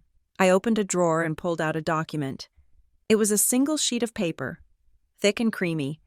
I slid it across the desk toward her. "However," I said, watching her eyes track the paper, "I am a charitable person. I am willing to offer you a lifeline." Patricia grabbed the paper. Her eyes widened as she read. "This is a contract," I explained. "It offers a monthly stipend of $5,000, paid directly to an account in your name only. It also includes a prepaid lease on a studio apartment in Queens, clean, safe, and Richard free." Patricia looked up, hope warring with greed in her eyes. $5,000 every month. For 1 year, I said. "But there are conditions. Condition 1, you file for divorce immediately. Condition 2, you provide a sworn testimony to the district attorney detailing Richard's embezzlement, tax fraud, and his plan to kidnap me." Patricia froze. "Testify, but he is my husband." "He is a sinking ship," I said, "and you are drowning with him. This offer expires in 5 minutes. If you walk out that door without signing, you go back to the basement with the rats. If you sign, you get a check for the first month today." I opened the drawer again and placed a check for $5,000 on the desk. It was a paltry sum to me, less than I spent on office supplies, but to Patricia, staring at homelessness, it was a winning lottery ticket. She did not hesitate. She did not ask about Tiffany. She did not ask about Richard's health. She grabbed the pen. "He never loved me anyway," she muttered, signing her name with a shaky hand. "He only cared about his image. I hate him." "Good," I said, taking the contract back. "The check is yours. The lawyers will contact you tomorrow for the deposition. Now get out." Patricia grabbed the check and practically ran out of the office. She did not even look back. She did not know that the entire conversation had been recorded in high-definition audio and video. I had just bought the prosecution's star witness for the price of a used car. Phase 1 was complete. The family was broken. Now for Phase 2. I waited until nightfall. I knew Richard had set the plan in motion. He was desperate, and desperate men are predictable. I left the Apex Tower at 10 o'clock at night. I dismissed my usual convoy. Instead, I walked out the back exit toward the private parking garage, accompanied only by Marcus, my head of security. "They are waiting on level 3, Marcus murmured into his headset. 3 bogies, armed with bats and a taser. No firearms detected. Let them make the first move," I said, adjusting my coat. We walked into the dimly lit garage. The air smelled of oil and concrete. My footsteps echoed in the silence. Suddenly, a van screeched around the corner, blocking our path. The side door slid open, and 3 men jumped out. They were wearing ski masks and dark clothes. Vinny's guys. They looked big, but they moved clumsily. "Grab her!" one of them shouted, lunging toward me. I did not flinch. I did not scream. I simply took a step back and let Marcus work. It was not a fight. It was a demolition. Marcus, a former Special Forces operative, moved like a blur. He caught the first attacker's wrist, twisted it with a sickening crunch, and sent him flying into the hood of the van. The bat clattered to the floor. The second attacker tried to use the taser, but Marcus swept his leg, dropping him to the concrete before kicking the weapon away. The third man, the driver, saw his friends go down in less than 5 seconds. He froze, eyes wide behind his mask. "I would not do that," Marcus said calmly, drawing his own weapon, a sleek, silenced pistol that he kept leveled at the driver's chest. "Knees, now!" The driver dropped to his knees, hands in the air. "Don't shoot. We were just paid to scare her. It was the old guy in the basement." "I know," I said, stepping forward. I looked down at the groaning men. "Richard Sterling does not have $50,000. You idiots were working for free." Sirens wailed in the distance. I had triggered the silent alarm the moment the van appeared. "Police are 2 minutes out," Marcus said. I walked up to the driver and pulled off his mask. He was young, terrified, and sweating. "Tell the police exactly who hired you," I said softly. "Tell them Richard Sterling ordered a kidnapping. If you leave anything out, my lawyers will make sure you never see the sun again. Do we understand each other?" Yes, I will tell them everything," he stammered. When the NYPD arrived, they found 3 trussed-up thugs and a very calm billionaire willing to press full charges. By midnight, Vinny and his crew were in custody, singing like canaries to cut a plea deal. They gave up Richard immediately. I sat in the back of the police cruiser, giving my statement to a detective. "He ordered them to break my fingers," I said, my voice trembling just enough to sell the trauma. "My own father. He is looking at 20 years for conspiracy to kidnap and assault." "Miss Blackwell," the detective said grimly, "we are sending a unit to pick him up now." I nodded, hiding a smile. I pulled out my phone and opened the camera app. I switched to the feed in the basement apartment. Patricia had not come home. She was likely in a motel, spending her $5,000 on room service and freedom. Richard was alone. He was pacing the floor, checking his phone every 10 seconds, waiting for the call that says, "We got her." Instead, there was a loud banging on the metal door. "Richard Sterling, NYPD, open up." I watched his face crumble. The color drained out of him until he looked like a corpse. He dropped the phone. He looked around for an escape, but there was nowhere to go. The window was barred. The door was the only way out. "Open the door or we will kick it down." Richard slumped his shoulders.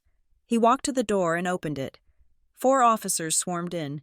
They slammed him against the wall, cuffing his hands behind his back. He was shouting, "I have rights!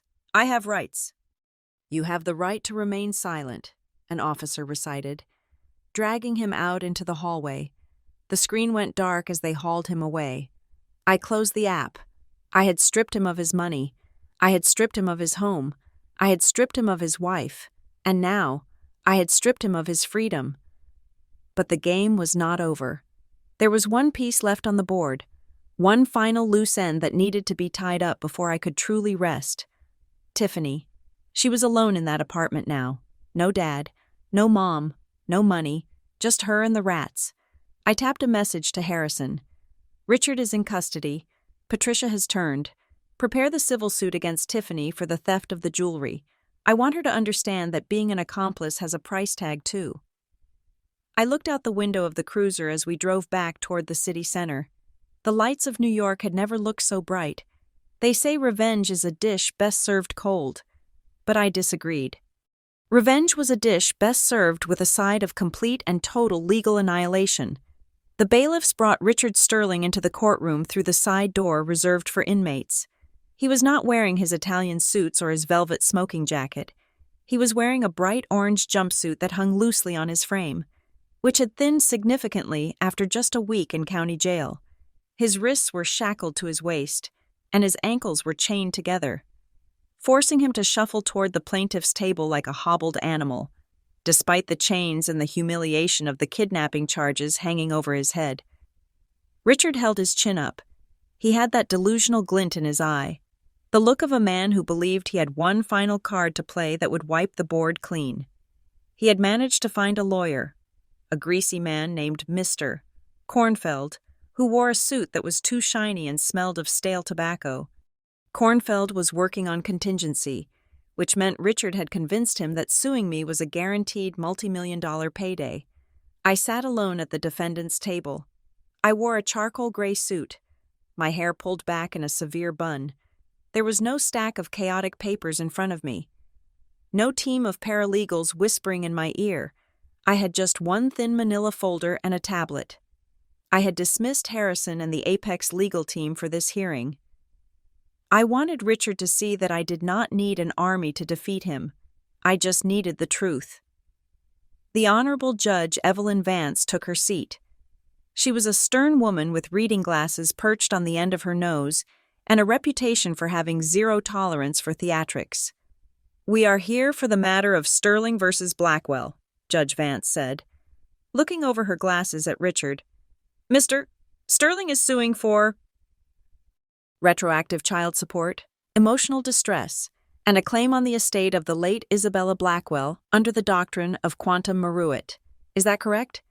"It is, Your Honor." "Mr." Kornfeld said, standing up and buttoning his jacket. "My client, despite his current legal misunderstandings, devoted 18 years of his life to raising the defendant. He provided shelter, food, education, and fatherly love. He sacrificed his own career advancement to care for a child who was not his own blood.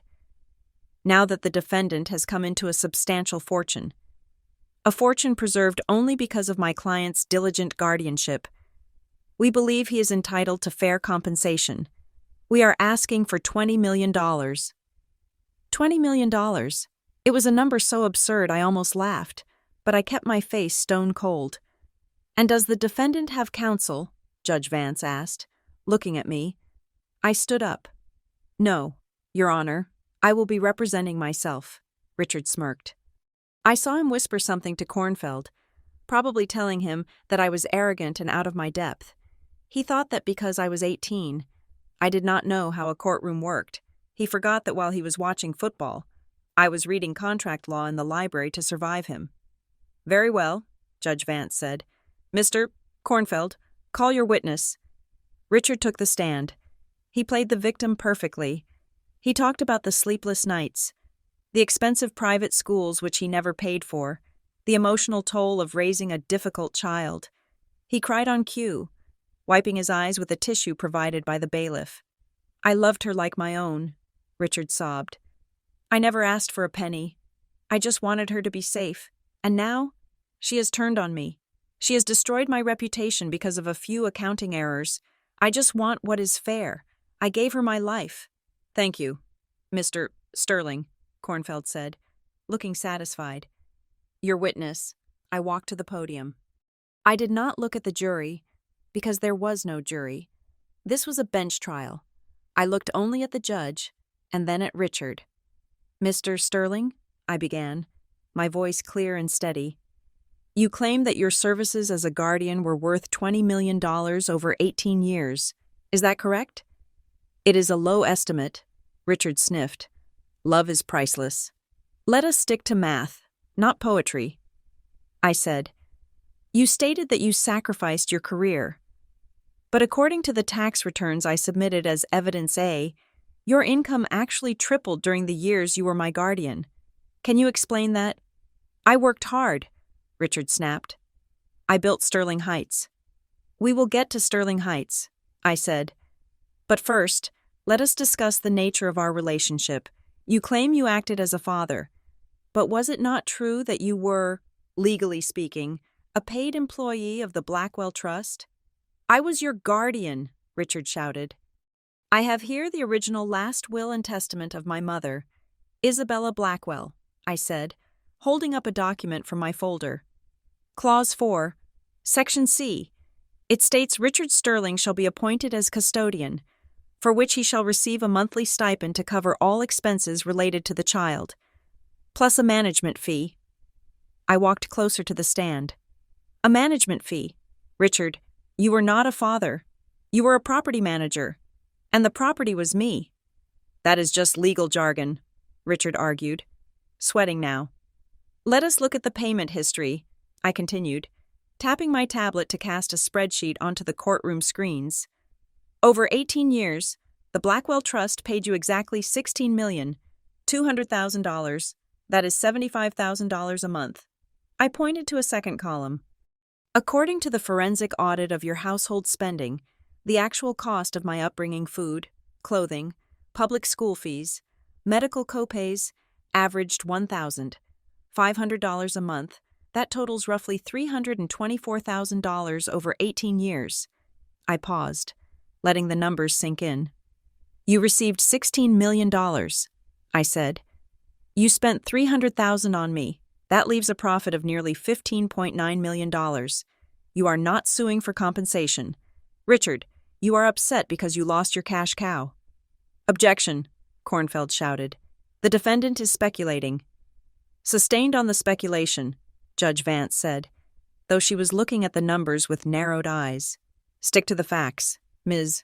Blackwell. The fact is, I said, turning back to Richard, that you have already been overpaid by $15 million. But that is a civil matter. Let us talk about why we are really here. I pulled a single piece of paper from my folder. It was yellowed with age, preserved in a plastic sleeve. This is a withdrawal authorization form from the Blackwell Trust, I said. It is dated June 12th, 8 years ago. I was 10 years old. The form authorizes the release of a lump sum of $2 million for emergency structural repairs to the family home. It is signed by my mother, Isabella Blackwell, as the primary grantor. Richard went pale. The orange of his jumpsuit seemed to vibrate against his gray skin. Do you recognize this signature, Richard? I asked. Yes, Richard croaked. It is your mother's. My mother died when I was 2 years old, I said softly. The courtroom went silent. Even the stenographer stopped typing. She died 16 years ago, I repeated. So how did she sign a document authorizing you to withdraw $2 million when I was 10? Richard's mouth opened and closed. He looked at his lawyer, but Kornfeld was staring at his shoes, realizing he had walked into a minefield. She signed blank forms, Richard stammered. Before she died, she left them for emergencies. A forensic handwriting analysis, which I have submitted as Evidence C, confirms that the ink on this signature is less than 10 years old, I said. It also confirms that the pen pressure and loop style match exactly one person's handwriting. I leaned in close. Yours, Richard. That is a lie, Richard screamed, standing up in the witness box, rattling his chains. You forged it. You are trying to frame me. I have a witness, I said calmly. Your Honor, I call Patricia Sterling to the stand. Richard froze. He looked at the back of the courtroom. The doors opened, and Patricia walked in. She looked tired, but she was dressed neatly, and she avoided looking at Richard. Patricia, Richard shouted. Do not do this. She is buying you off. Sit down, Mr. Sterling. Judge Vance banged her gavel. One more outburst and I will have you gagged. Patricia took the stand. She was sworn in. Mrs. Sterling, I said, do you recognize this document? I do, Patricia whispered into the microphone. Did you see Richard Sterling sign it? Yes, she said, her voice shaking. He practiced for weeks. He used to trace Isabella's old letters on the light box in his office. He told me that the trust was being stingy, that we needed the money for the business, and that nobody would know because Isabella was dead. You traitorous witch, Richard howled. He lunged against the railing of the witness stand, his chains clanking violently. I gave you everything. I bought you the furs, I bought you the cars, and you sell me out for what? A studio apartment. You broke the law, Richard, Patricia yelled back, finding her courage. And you made me an accomplice. I am not going to jail for you. I submitted the black ledger this morning. Your Honor, Patricia said, turning to the judge. It is in Richard's safe. It lists every signature he forged. There were dozens of them. He stole millions. Judge Vance looked at the documents, then at Richard. Her face was hard as granite. "Mr. Kornfeld," the judge said, "is there any redirect?" Kornfeld stood up, closed his briefcase, and shook his head. "No, Your Honor. Actually, I would like to request a recess to discuss. Withdrawing from this case." "Denied," Judge Vance said. "We are finishing this now." She turned to me. "Ms. Blackwell, do you have any further evidence?" "Just one thing, Your Honor," I said. "Mr. Sterling is suing for custody of my mother's estate. But under New York state law, a person convicted of fraud against an estate is automatically disqualified from receiving any benefits from said estate. By proving he forged her signature, I have not only disproved his claim for the money, I have proven he committed a felony." I looked at Richard. "This is no longer a civil dispute about child support. This is grand larceny, forgery, and fraud." Richard was hyperventilating. He looked at the judge, his eyes wide with terror. "Your Honor, please, I was just trying to survive. The business was failing. I did it for the family." "You did it for yourself," Judge Vance said, her voice cutting through his hysteria. She picked up her gavel.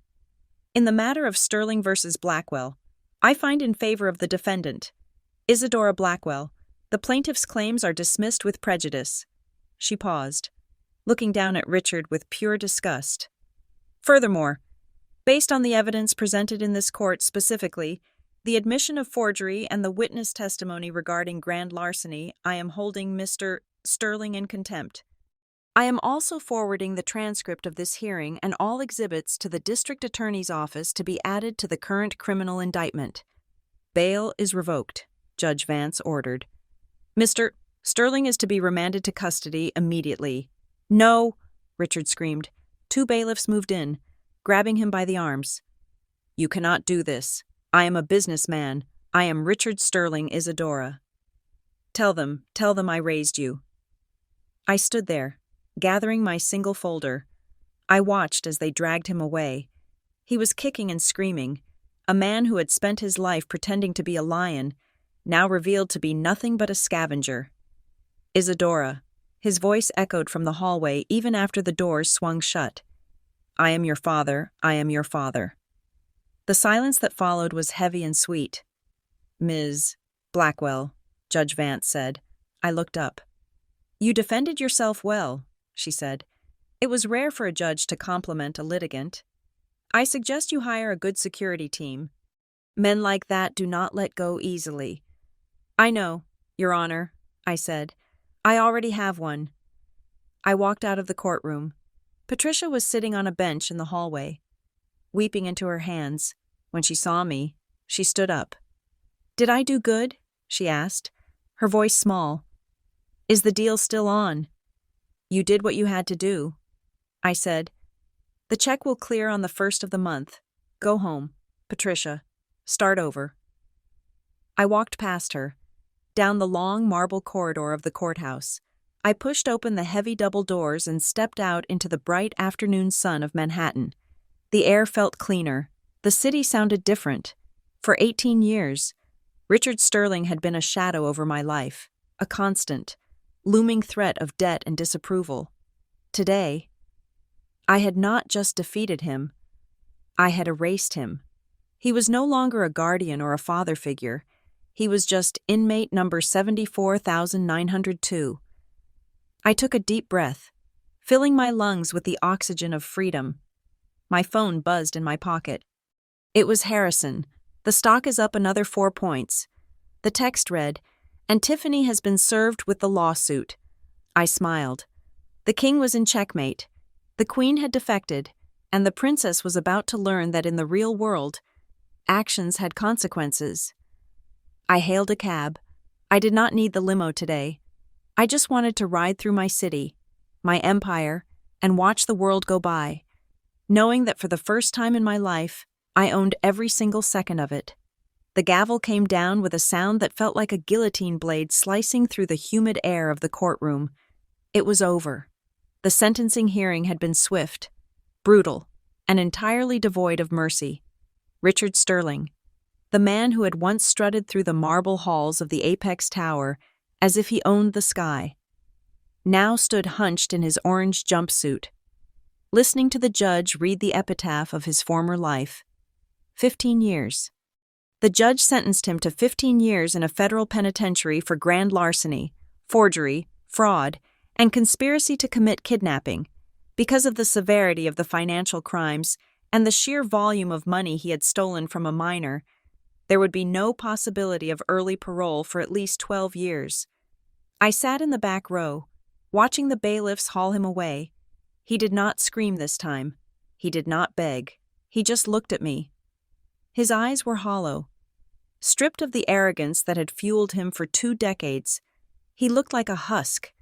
As they pushed him through the side door, I felt nothing. No joy, no sorrow, just the clinical satisfaction of closing a ledger that had been in the red for too long. Following the sentencing, the court ordered the immediate liquidation of all sterling assets to pay restitution to the victim, which was me, or rather, my company. The lawyers from Apex Horizon descended like vultures. They seized everything. The hidden offshore accounts were drained. The shell companies were dissolved. Even the contents of Richard's storage unit, his golf clubs, his vintage wine collection, his ridiculous velvet smoking jackets were auctioned off. When the dust settled, Richard Sterling was not just broke, he was erased. 2 days after the sentencing, Patricia called my office. She sounded chipper. It was a tone that made my skin crawl. She was under the impression that because she had testified against Richard, because she had played the role of the weeping, repentant wife on the witness stand, she and I were now partners. She thought she had switched sides in time to share the spoils of war. She asked to meet me at a cafe near the courthouse. I agreed. When I arrived, Patricia was already sitting at a booth, nursing a cappuccino. She looked better than she had in months.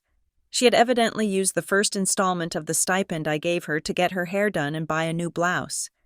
She smiled when she saw me, waving me over as if we were old friends meeting for brunch. "Isadora," she exclaimed, reaching out to hug me. I stepped back, and her hands fell awkwardly to her sides. "I'm so glad you came. Can you believe it? 15 years. We did it. We really showed him. Didn't we?" I sat down opposite her.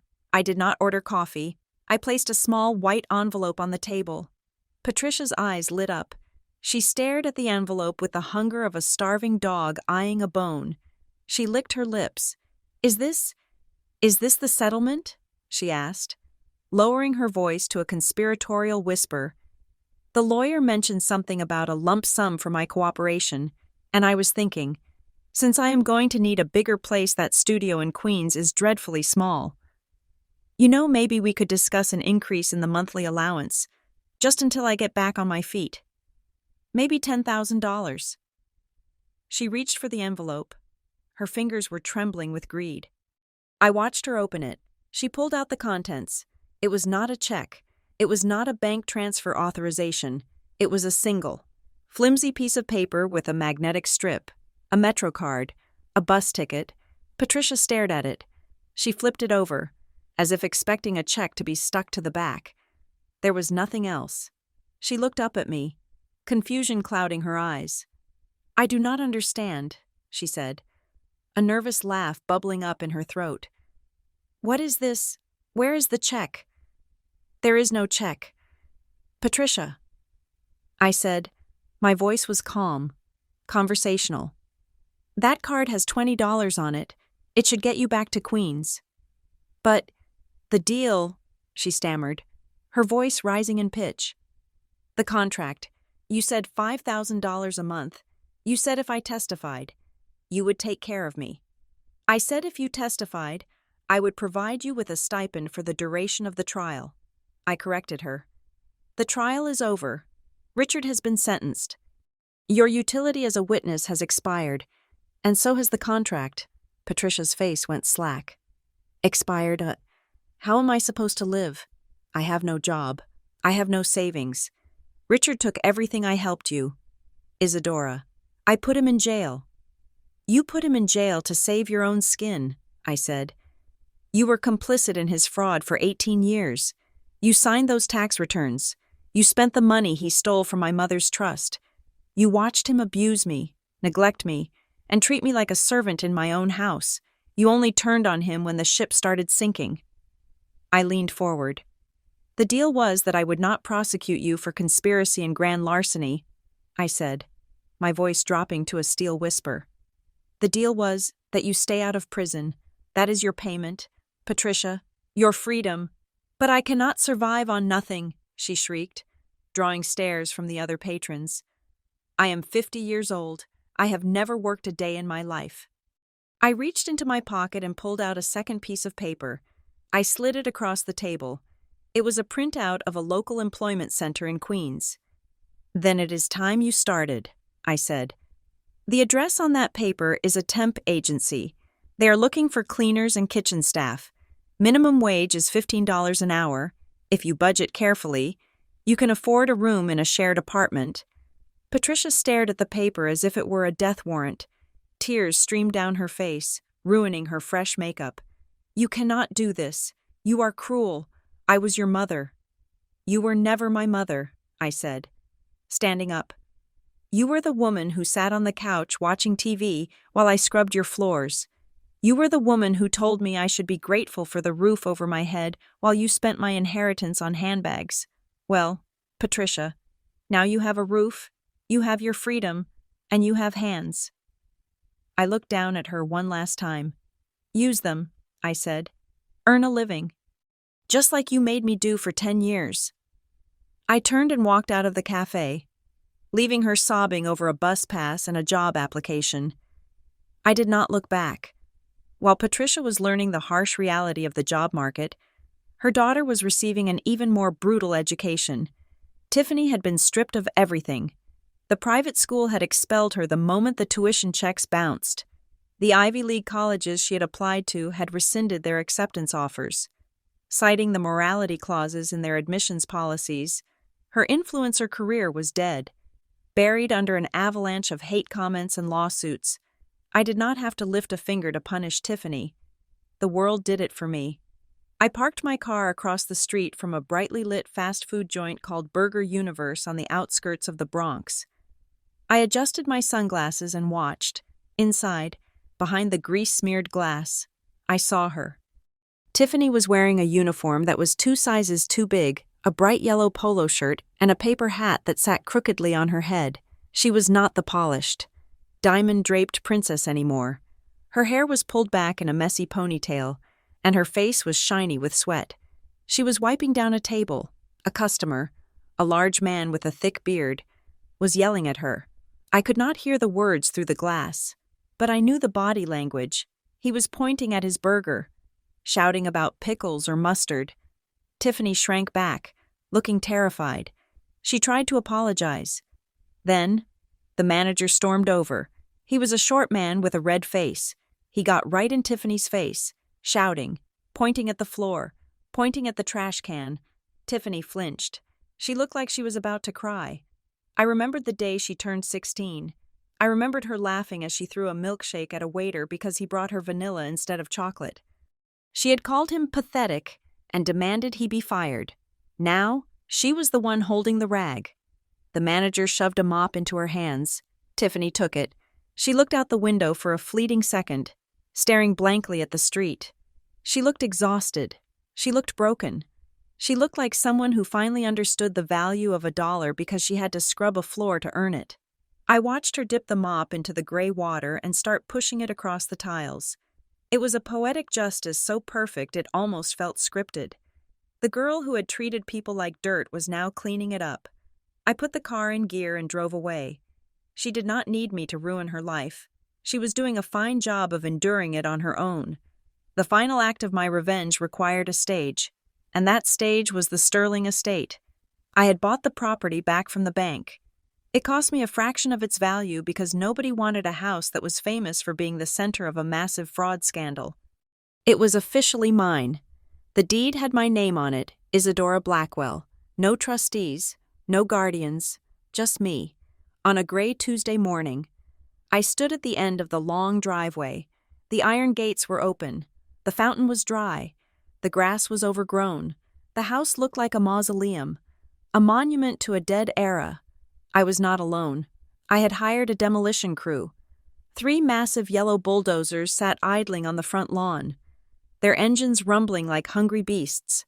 The foreman, a burly man named Mike, walked up to me. "We are ready when you are, Ms. Blackwell," he said.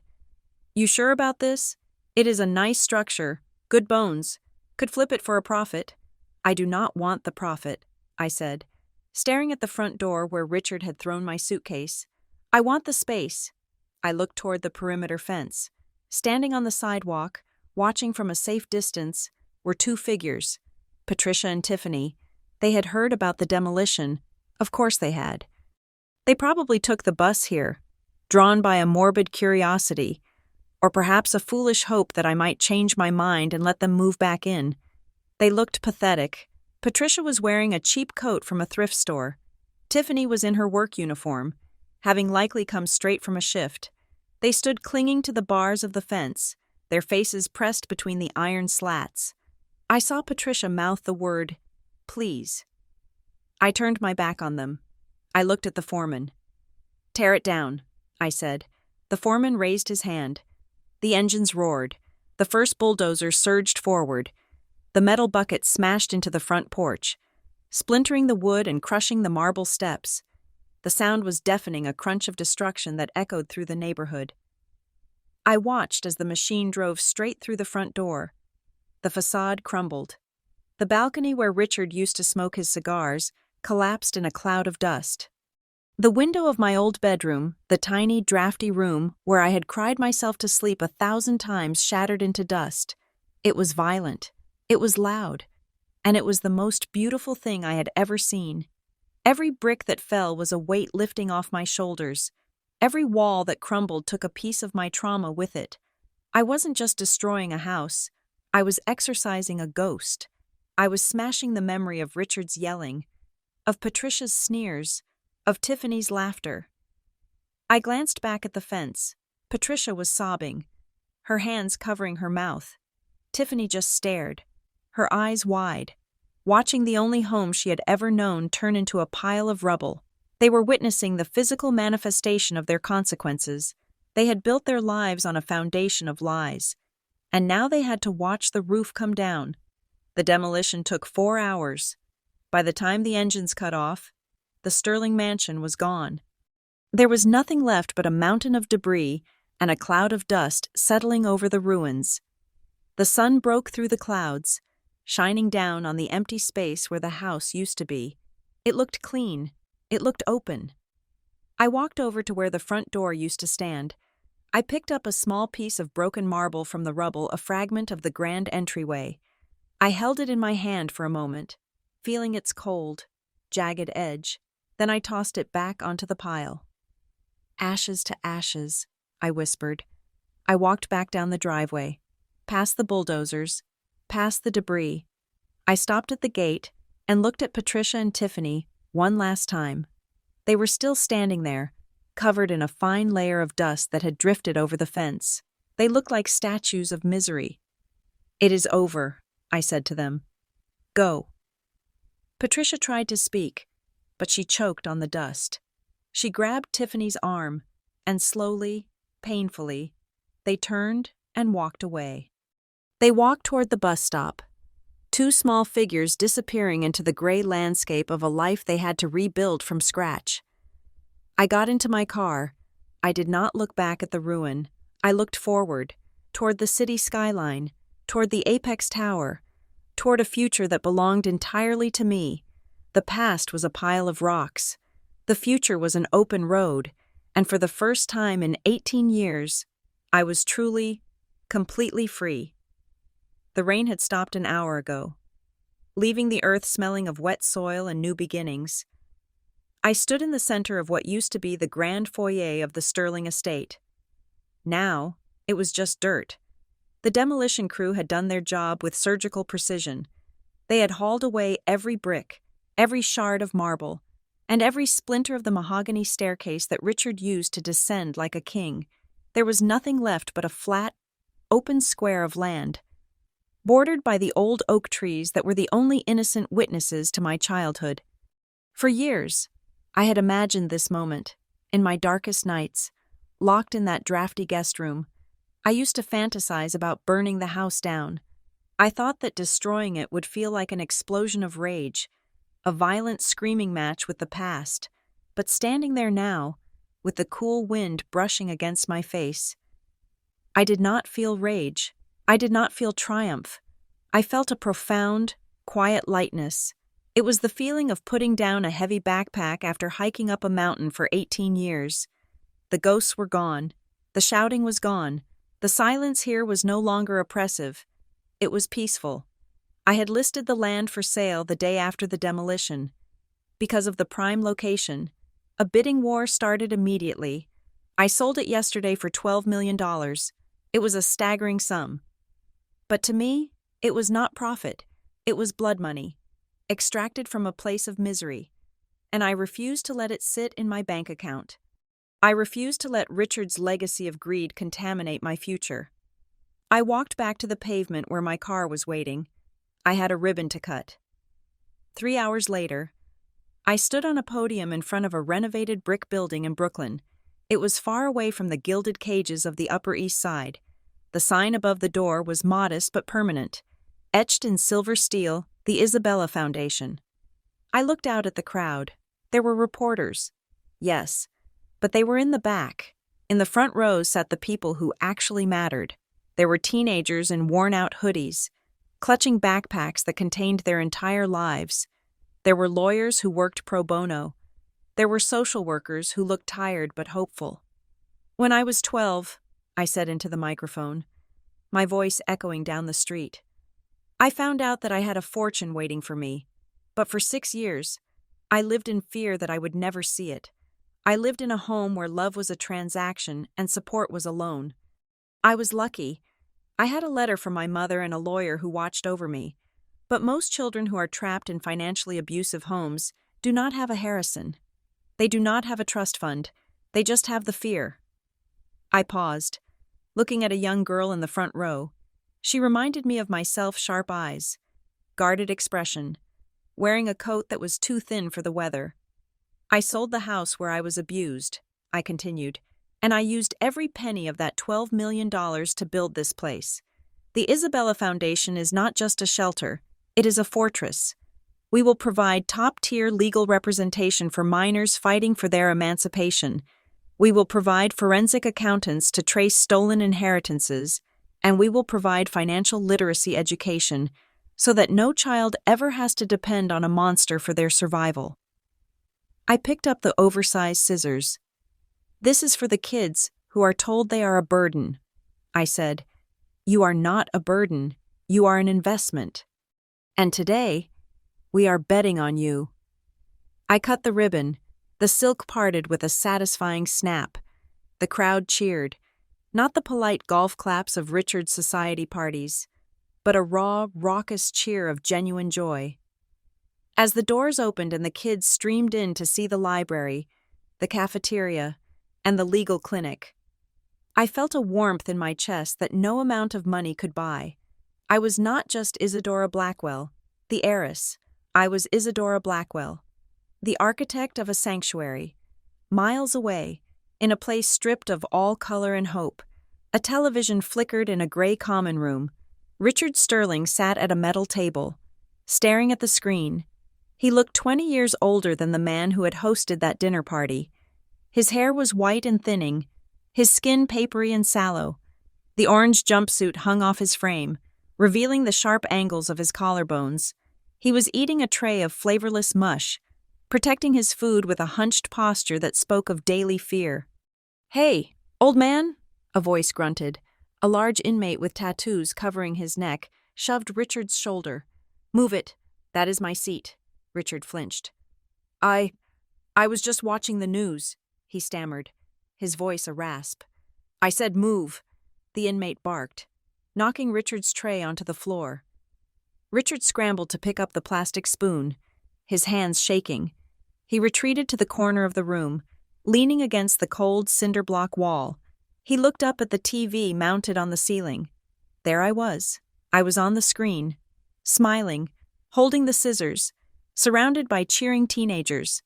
The chyron at the bottom of the screen read, "Heiress donates $12 million to fight financial abuse." Richard stared at my face. He stared at the name Isabella on the building. He remembered the money.